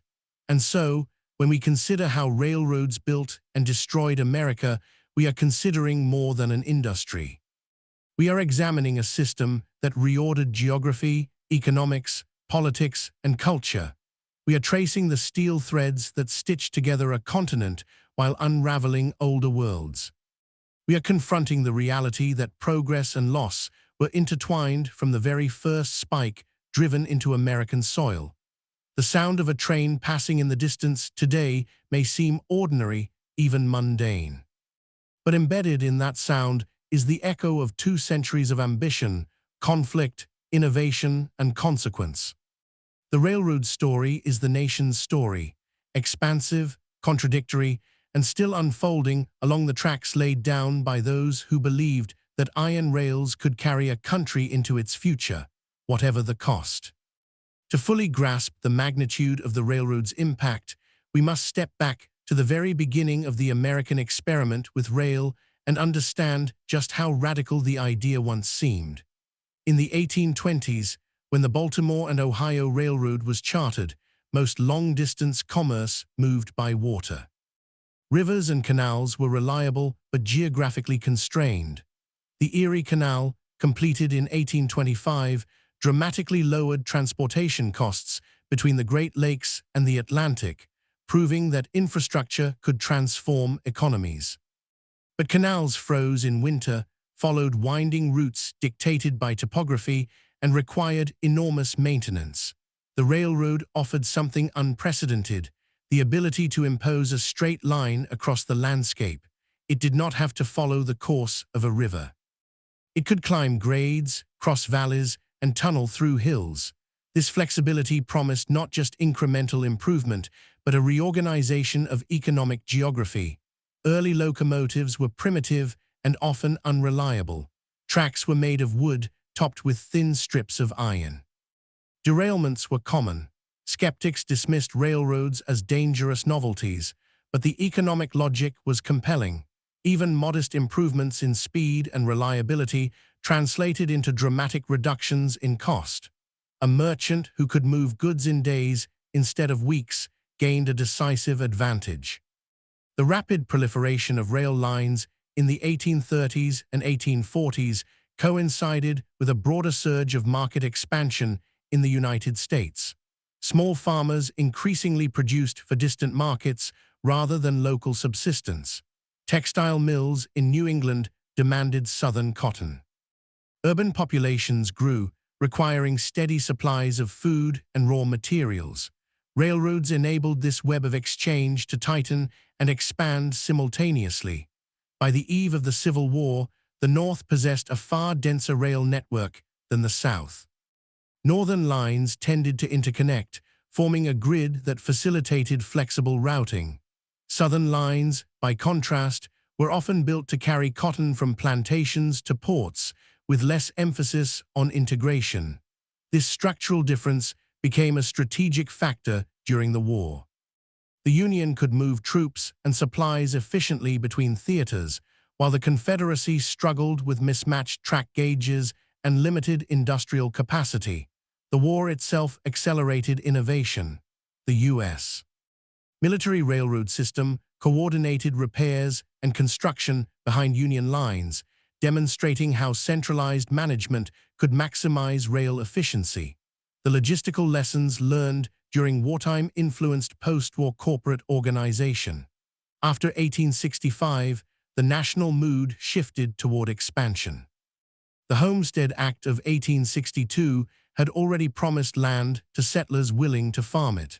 The Pacific Railway Act of the same year committed federal support to transcontinental construction.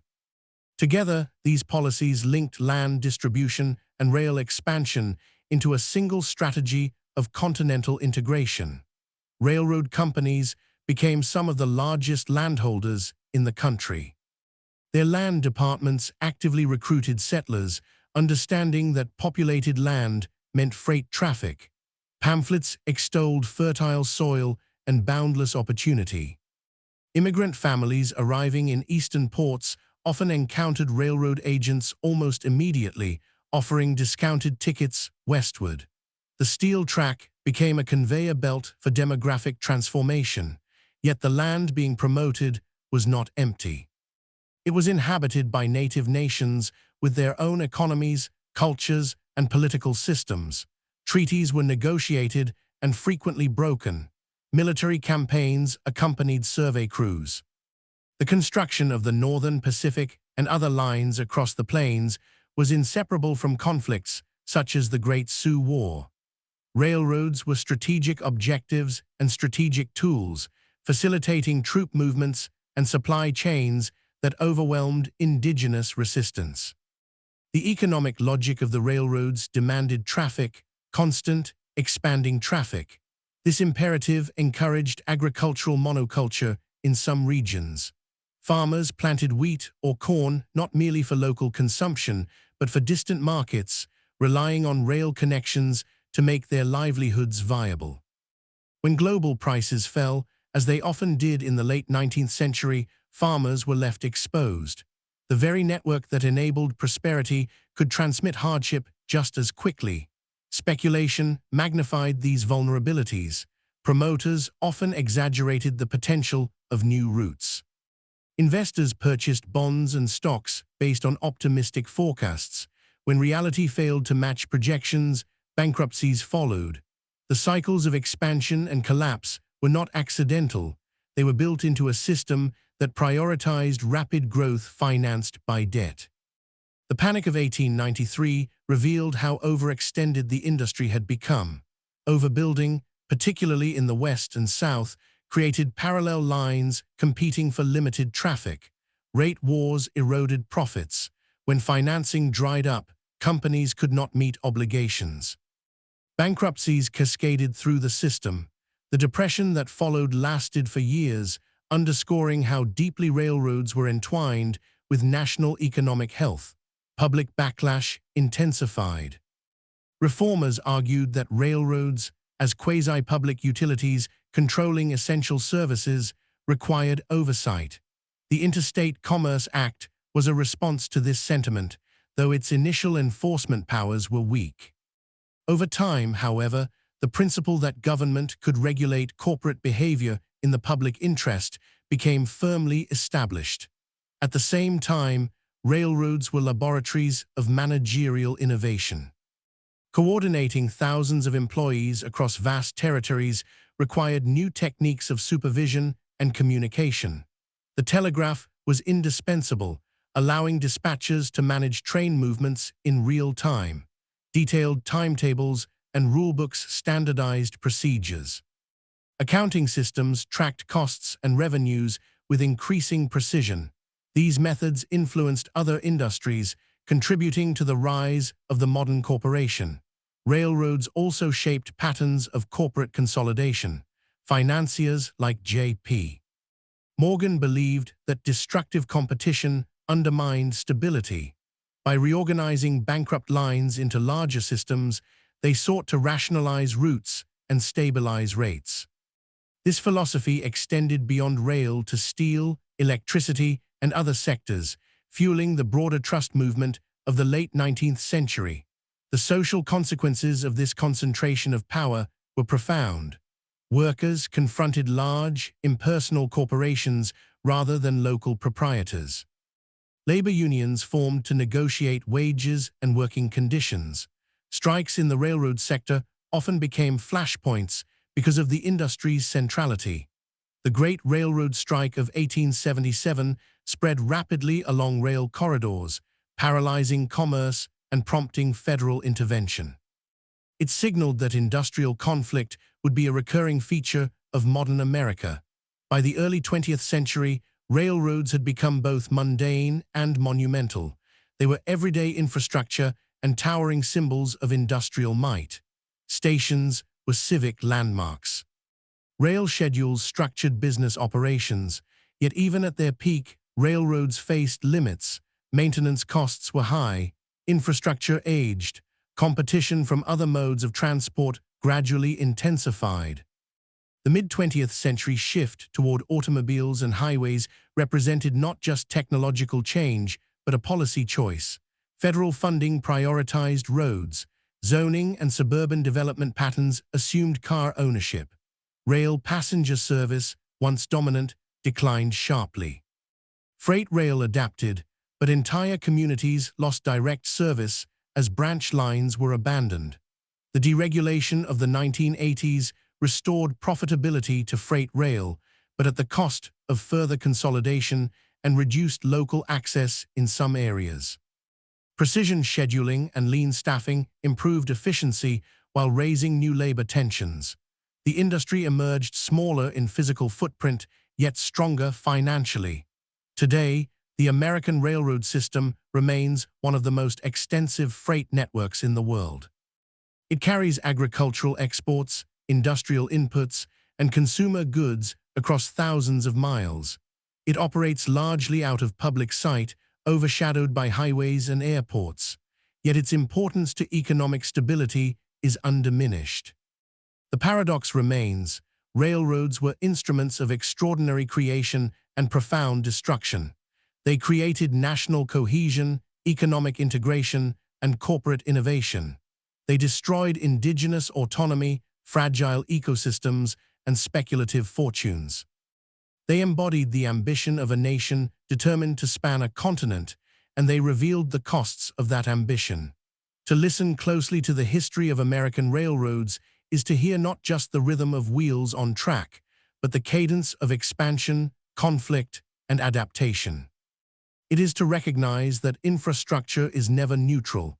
It channels power, it shapes opportunity, it determines who is connected and who is left at the margins. And as steel rails continue to carry the weight of commerce across mountains and plains, they remind us that the choices made in the name of progress echo across generations. As the 20th century moved into its later decades, a quiet but significant transformation unfolded in how Americans thought about infrastructure. The age of grand, almost mythic railroad expansion was long past, yet the physical network it left behind remained one of the most consequential inheritances of the 19th century. The question was no longer whether to build across a continent. That had been done. The question was how to manage, maintain, and adapt a system built for one era to the demands of another. In the decades following World War II, freight railroads faced a structural dilemma. They were heavily regulated, required to maintain extensive networks, including unprofitable branch lines, and constrained in their ability to set rates flexibly. Meanwhile, trucks operated on publicly funded highways with far fewer regulatory burdens. The competitive imbalance grew sharper each year. Railroads deferred maintenance, leading to deteriorating track conditions and slower speeds. Bankruptcies mounted, particularly in the Northeast and Midwest, where industrial decline compounded the problem. The collapse of Penn Central in 1970 was a watershed moment. Formed from the merger of two historic lines, the Pennsylvania Railroad and the New York Central, Penn Central was supposed to symbolize modern efficiency. Instead, it became the largest corporate bankruptcy in American history at that time. Its failure disrupted freight service across a vital industrial corridor and forced policymakers to confront the possibility that the rail system, once the pride of the nation, might unravel. Federal intervention followed. Conrail was established in 1976 to take over several failing northeastern lines. At first, it required substantial public subsidy, tracks were rehabilitated, redundant routes were trimmed, management practices were overhauled. Over time, Conrail became profitable and was eventually privatized in the 1980s, later divided between larger rail systems. The episode illustrated both the fragility and resilience of the industry. When left entirely to market forces under outdated regulatory constraints, railroads had faltered. With targeted restructuring and deregulation, they rebounded. The Staggers Rail Act of 1980 was the legislative turning point. It allowed railroads to negotiate confidential contracts with shippers, adjust rates in response to market conditions, and abandon lightly used lines more easily. Critics feared monopolistic pricing. Supporters argued that without flexibility, the industry would continue to decline. In practice, productivity surged. Operating ratios improved dramatically. Railroads invested in new locomotives, heavier rails, and advanced signaling systems. Yet this renewed efficiency came with trade-offs. The abandonment of branch lines meant that many small towns lost direct rail access, forcing farmers and businesses to rely on trucking. For some communities, this marked another chapter in a longer story of being bypassed, first by major main lines in the 19th century, later by highways, and now by streamlined freight corridors optimized for long-haul bulk traffic. Technological modernization transformed the nature of railroad work. Steam locomotives had required large crews and extensive maintenance facilities. Diesel-electric engines were more reliable and required fewer workers. Computerized dispatching reduced the need for manual telegraph operators. Precision scheduled railroading, a management philosophy adopted by several major carriers in the late 20th and early 21st centuries, emphasized strict timetables, asset utilization, and cost reduction. While investors praised its financial results, labor unions and some shippers criticized its impact on service reliability and workforce morale. Labor relations remained central because railroads occupy a unique position in the economy. Under the Railway Labor Act, strikes are subject to extended negotiation and mediation processes due to the potential national impact of a shutdown. When labor disputes arise, they often trigger urgent political intervention. The logic is familiar. Railroads are private corporations, but their function is so vital that disruption becomes a matter of public concern. This tension between private ownership and public necessity has defined the industry since its inception. Meanwhile, freight patterns continue to evolve. The rise of globalization reshaped supply chains. Manufacturing shifted overseas, particularly to East Asia. Containers arriving at American ports had to move quickly inland to distribution centers. Railroads became integral to this system, especially in moving high volumes over long distances efficiently. Intermodal terminals sprang up near major cities, linking rail to trucking networks in carefully choreographed exchanges. Agricultural exports remained a backbone of rail freight. Grain elevators along Midwestern lines loaded unit trains destined for Gulf Coast or Pacific Northwest ports. The global food system, with its reliance on American corn and soybeans, depended on reliable rail corridors. Disruptions caused by floods, labor disputes, or infrastructure bottlenecks could ripple through international markets. Energy shipments, too, shaped modern rail operations. In the early 21st century, the shale oil boom led to a surge in crude oil transported by rail from North Dakota and other producing regions. Trains carrying flammable cargo traveled through cities and rural communities alike. Several high-profile derailments raised alarms about safety standards, tank car design, and routing practices. Regulators tightened requirements, illustrating once again how technological shifts revive long-standing debates about risk and oversight. Environmental considerations have grown more prominent in public discourse. Compared to trucking, freight rail emits significantly fewer greenhouse gases per ton-mile. This efficiency positions rail as a potentially critical component in strategies to reduce transportation emissions. Some policymakers advocate shifting more freight from highways to rail corridors. However, expanding rail capacity can involve land acquisition and community disruption, reviving historical tensions around infrastructure development. Passenger rail, though far less dominant than in the early 20th century, retains symbolic importance. In the Northeast Corridor, electrified lines support relatively frequent and high-speed service by American standards. Commuter rail networks in cities such as Chicago, Boston, and San Francisco carry thousands daily. Light rail and subway systems, though distinct from traditional intercity railroads, are heirs to the same technological lineage. They reflect a recognition that rail remains an efficient means of moving large numbers of people in dense urban environments. Yet nationwide, passenger rail faces structural challenges. Vast distances and lower population densities outside certain corridors make high-frequency service difficult to sustain. Political disagreements over funding priorities complicate expansion efforts. Proposals for high-speed rail in California and other states generate both enthusiasm and controversy. The debates echo 19th-century arguments about land grants and subsidies, albeit in a different technological context. The cultural resonance of railroads endures. Heritage railways preserve segments of historic track, offering excursions powered by restored steam locomotives. Museums curate artifacts from the age of expansion. The image of the golden spike, the lonely whistle in the night, the crossing gates descending at a rural road, all evoke layers of memory. Railroads are woven into family histories, migration stories, and regional identities. At the same time, contemporary freight trains, often more than a mile long, represent a scale and power that can feel overwhelming to communities they pass through. Blocked crossings delay emergency vehicles. Noise and vibration affect neighborhoods.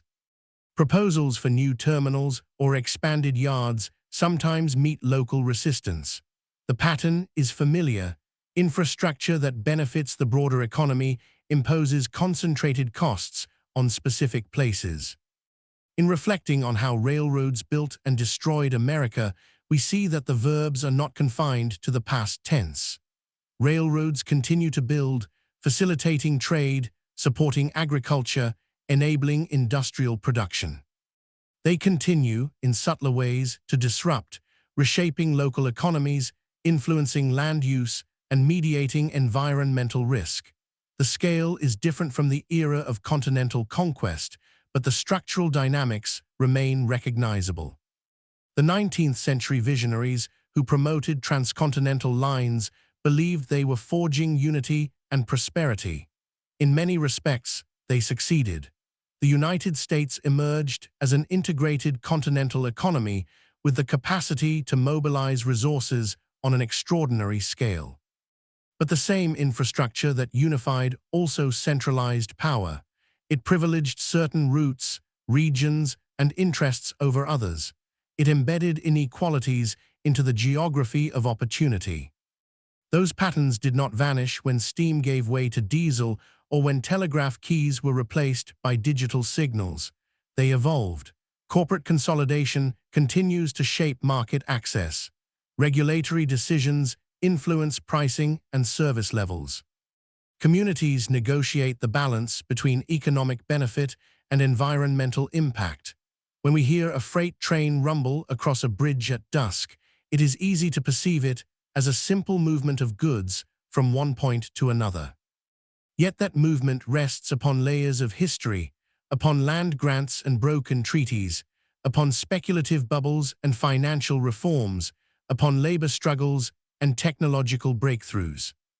The rails beneath the wheels were laid by generations whose ambitions and conflicts still echo in contemporary debates about infrastructure, equity, and national purpose. The story of American railroads is therefore not a closed chapter. It is a continuum stretching from the first hesitant steam engines to the complex logistics networks of the present. It is a testament to human capacity to transform landscapes and societies through engineering and organization. And it is a cautionary tale about the costs that accompany such transformation. In the end, the railroad did not simply carry America across a continent. It redefined what the continent meant. It collapsed distances, concentrated power, and accelerated change. It built cities and fortunes, and it destroyed ways of life that had existed for generations.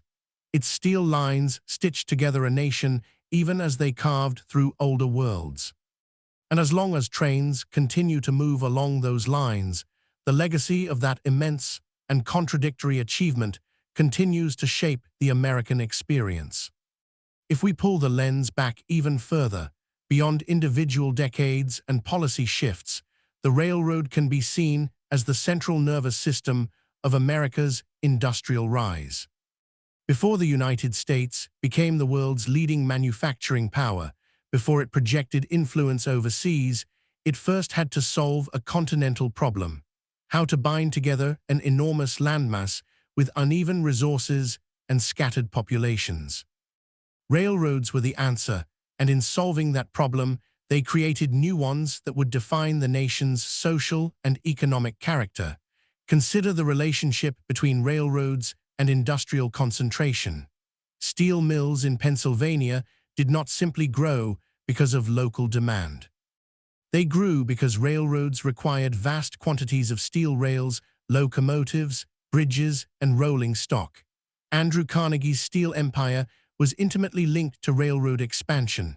Cheap steel made stronger, longer-lasting rails possible. Stronger rails allowed heavier trains. Heavier trains moved more goods at lower cost. The cycle fed itself.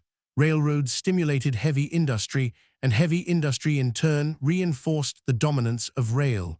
The same dynamic applied to coal. Steam locomotives devoured coal by the ton. Mining operations expanded to meet this demand, carving deep shafts into Appalachia and later strip mining vast areas in the West. Railroads were not only customers for coal, they were also carriers, moving it from mine to market. Entire regions were economically structured around this relationship.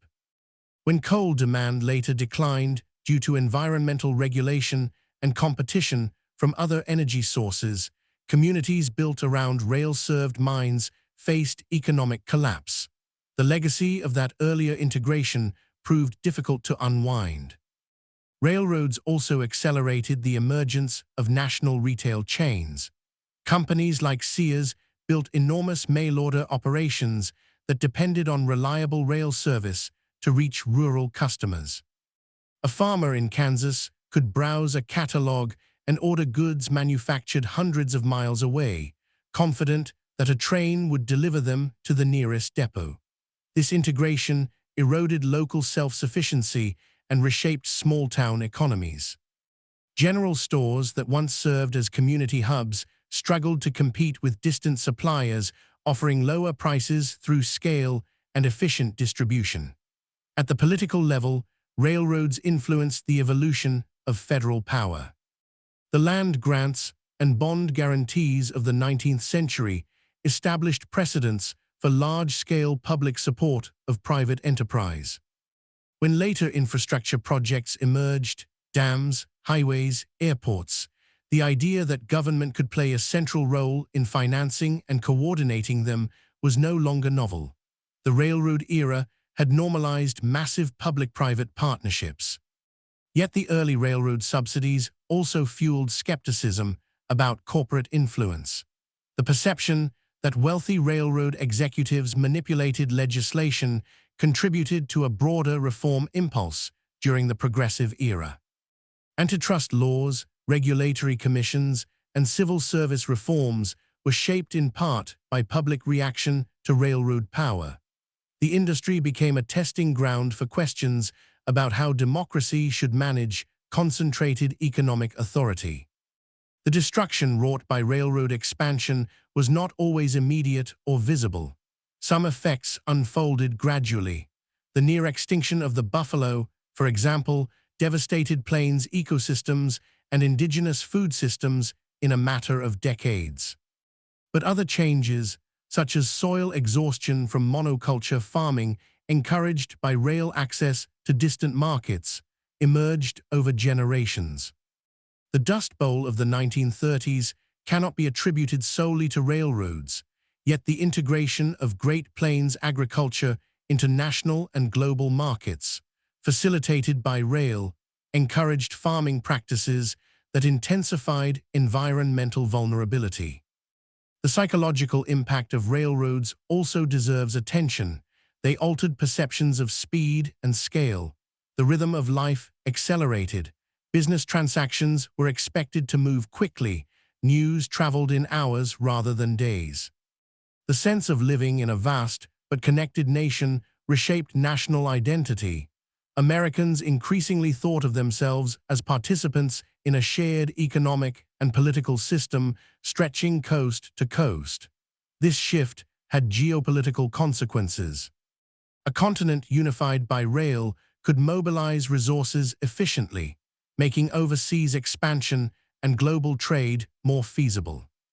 By the time the United States emerged as a global power at the turn of the 20th century, its internal infrastructure already supported rapid movement of troops and supplies. The Spanish-American War in 1898, for instance, relied on railroads to assemble forces in southern ports.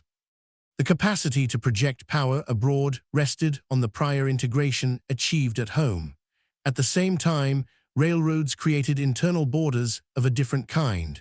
Regions bypassed by major lines often stagnated. Economic opportunity clustered along rail corridors. Over time, these patterns contributed to persistent regional inequalities. Even today, major population centers often trace their origins to 19th-century rail junctions.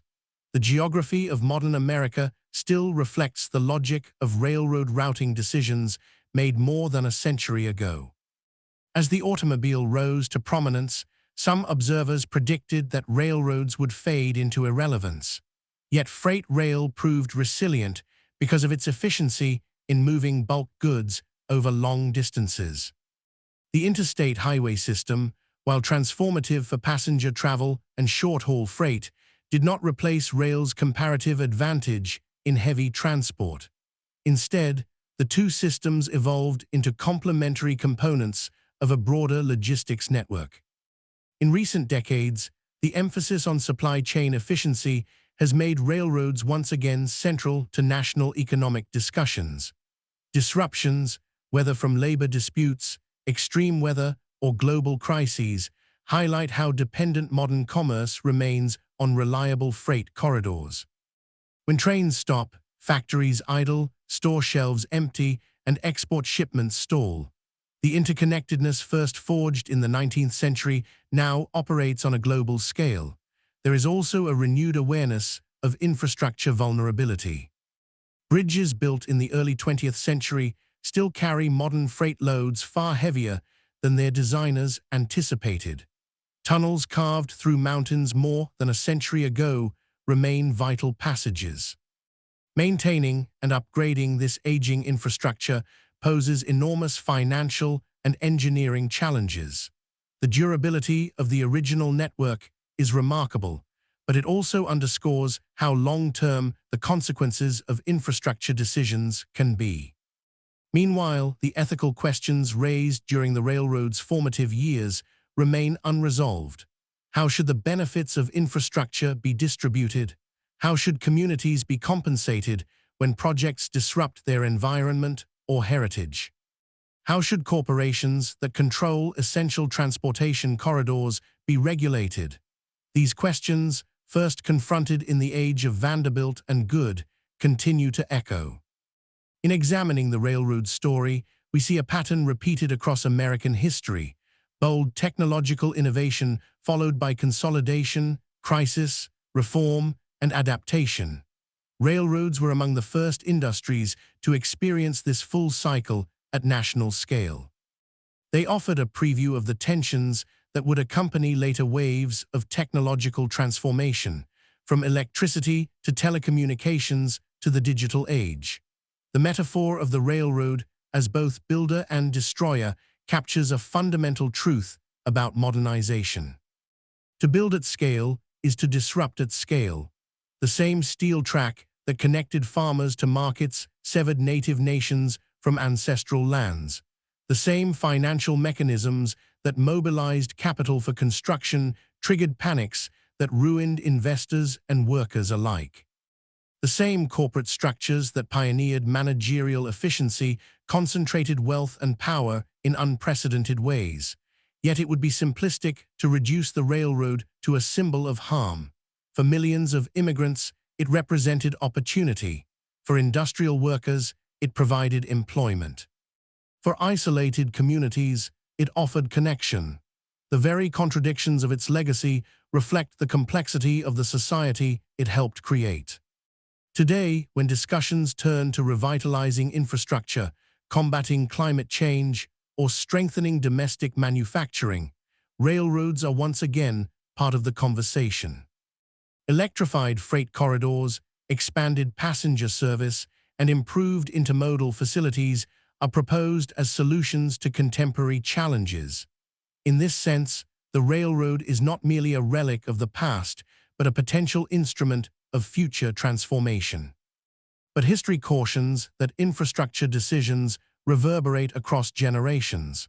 The land grants of the 1860s, the regulatory battles of the 1880s, the labor conflicts of the 1890s, all shaped the trajectory of the industry and the nation. Choices made now about investment, regulation, and environmental stewardship will carry similar weight. The railroad's enduring lesson is that infrastructure is destiny. It channels economic flows, molds political relationships, and reshapes landscapes. It creates winners and losers. It embodies both the aspirations and the blind spots of the era that builds it. And so the trains continue to move, long chains of steel linking ports to plains, cities to countryside, past to future. They run along corridors first surveyed by men who could not have imagined the world that would emerge from their work. Yet that world, with all its prosperity and its inequities, bears the unmistakable imprint of the rails they laid. If we follow those rails all the way back to their moment of greatest symbolism, the driving of the Golden Spike in 1869, we see not only a ceremonial union of East and West, but the crystallization of a new American philosophy. The idea that nature could be subdued, distance conquered, and profit extracted from sheer scale became central to the national ethos. The railroad was proof that the continent could be reorganized according to human design. That confidence fueled further ambition. Within a few decades of the first transcontinental line, multiple routes spanned the West. The Southern Pacific pushed across deserts. The Northern Pacific carved through forests and mountains. The Atchison, Topeka, and Santa Fe opened corridors into the Southwest. Competition between these lines sometimes led to reckless overbuilding, as companies raced to claim territory and investors before rivals could do the same.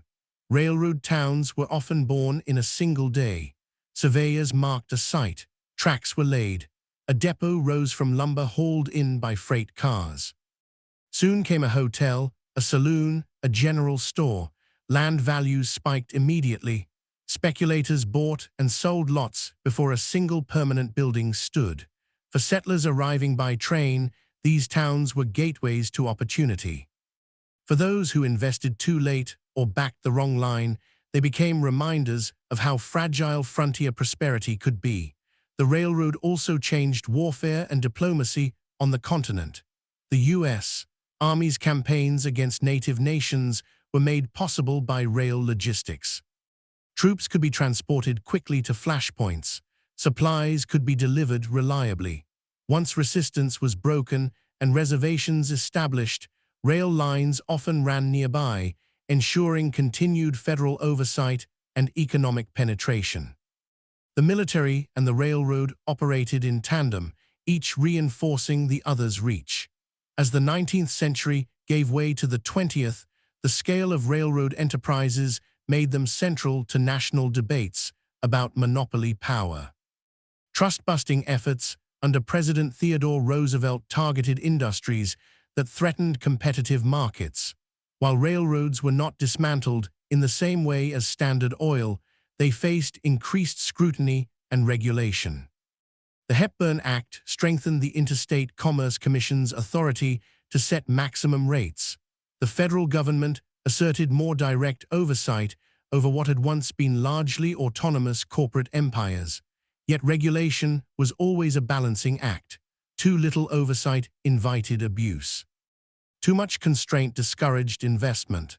This tension never fully disappeared. It resurfaced repeatedly, whether during the nationalization of World War I, the regulatory tightening of the mid-20th century, or the deregulation of the 1980s. Railroads also intersected with the story of American labor in ways that extended beyond strikes and contracts. They shaped the geography of working-class life. Rail yards and maintenance shops became anchors of industrial neighborhoods. Entire communities grew around division points where crews changed shifts. Generations of families found stable employment on the rails, passing down skills and traditions. But the industry was never insulated from economic change. When diesel engines replaced steam locomotives, entire categories of skilled labor, firemen, boilermakers, coaling crews, declined or vanished. Automation reduced the number of brakemen and switchmen required. Each technological advance improved efficiency while narrowing the workforce. This pattern, so familiar in modern automation debates, was already visible in the mid-20th century rail industry. The social fabric of railroad towns shifted accordingly. Some adapted to new economic roles, others dwindled.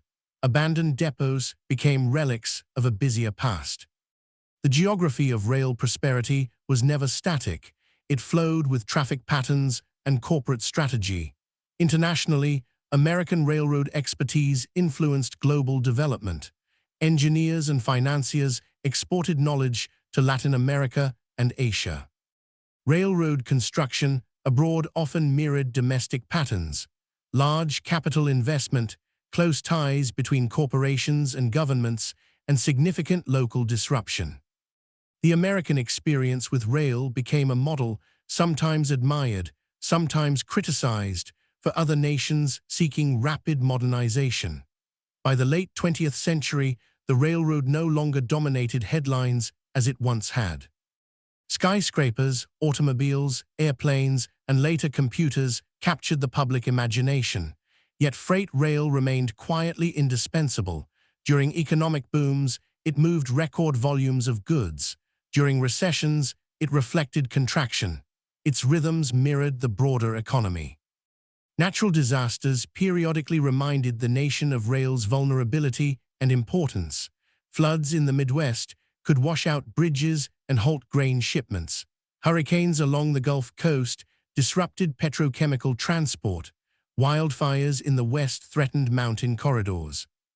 Each event revealed how much modern commerce depends on infrastructure that is both robust and exposed. In the 21st century, digital technology has layered new complexity onto old steel. Sensors monitor track conditions, algorithms optimize routing, satellite systems enhance safety. Yet beneath the digital overlay, the physical reality remains, rails embedded in ballast, stretching across thousands of miles. There is something enduringly symbolic about that continuity. The same corridors that carried homesteaders and soldiers now carry containers of electronics and automobiles. The scale has changed, the cargo has changed, but the fundamental logic, moving mass efficiently across distance, remains intact. When we consider what was built, it is staggering. A continental network that stitched together disparate regions into a single economic organism. A managerial framework that pioneered modern corporate governance. A logistical system that underpinned industrialization and later globalization. When we consider what was destroyed or displaced, it is equally staggering. Indigenous sovereignty over vast territories. Ecological systems that had evolved over millennia. Local economic autonomy replaced by distant market dependence. Financial stability undermined by speculative excess. The railroad did not act alone in any of this. It was part of a broader constellation of forces: industrial capitalism, territorial expansion, technological innovation. But it was the physical infrastructure that made those forces tangible and operational. To stand beside an active rail line today is to witness the legacy of that transformation in motion. The train that passes may carry grain grown on land once granted to a railroad company. It may cross a bridge financed by bonds sold to European investors in the 1880s. It may follow a route secured by military force during the Indian Wars. Layers of history ride within each car. The story of how railroads built and destroyed America is therefore not simply about tracks and trains. It is about power, who wields it, how it is justified, and how its consequences unfold over time. It is about ambition and its costs. It is about a nation that believed it could bind a continent together with iron and discovered that in doing so, it would reshape itself in ways both triumphant and tragic.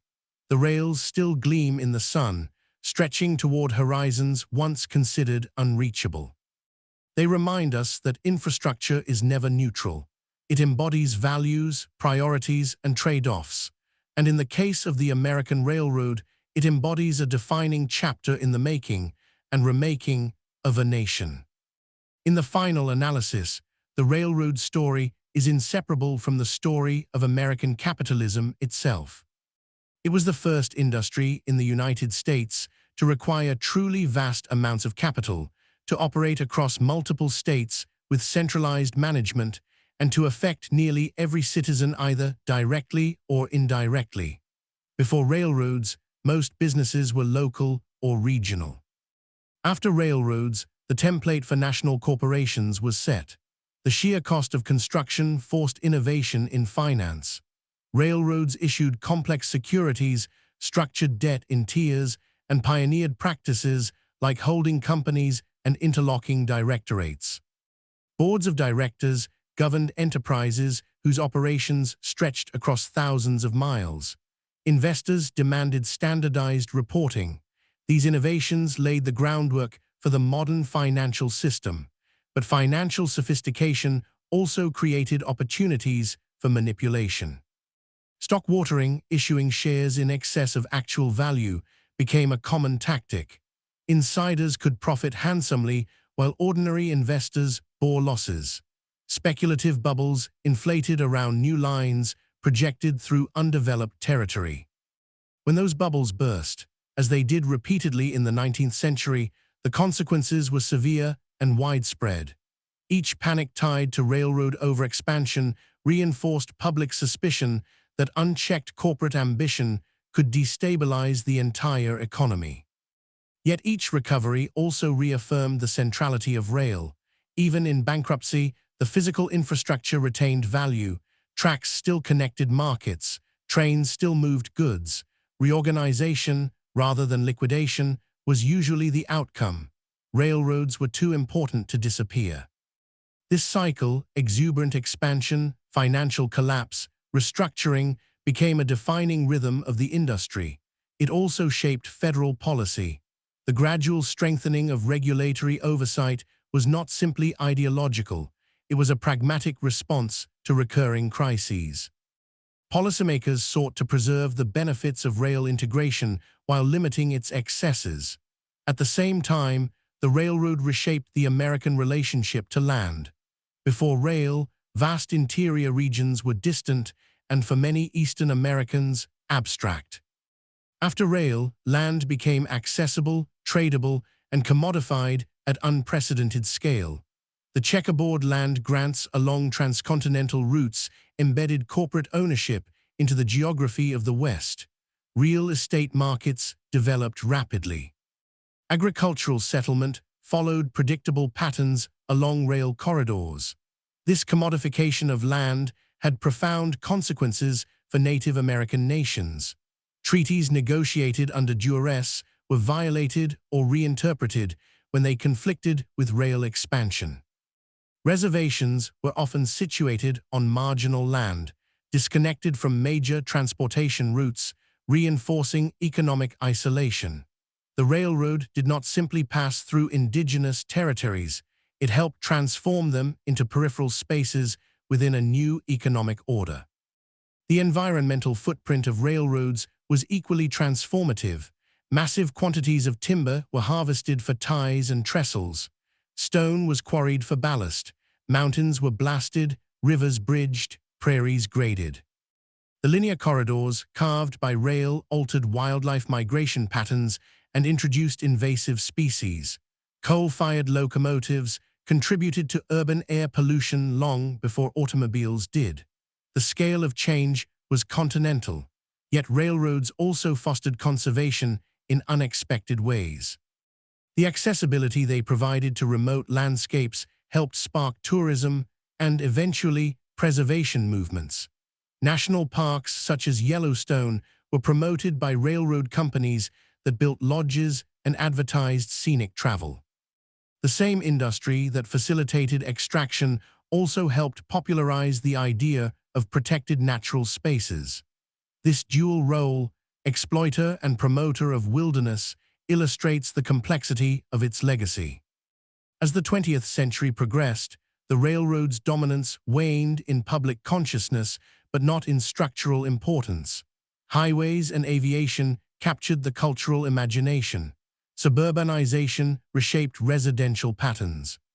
But heavy industry, agriculture, and international trade continued to rely on rail's efficiency. When supply chains falter in the modern era, the vulnerability of rail corridors becomes immediately apparent. In recent years, conversations about infrastructure renewal have revisited themes familiar from the 19th century. Large-scale public investment, private partnership, technological innovation, these are not new debates. They echo the era when Congress granted land and bonds to private companies to knit the continent together.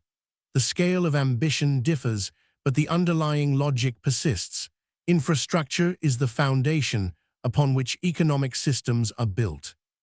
What makes the railroad story uniquely powerful is the clarity with which it reveals the trade-offs inherent in modernization. It shows how infrastructure can create opportunity on a grand scale while simultaneously concentrating power.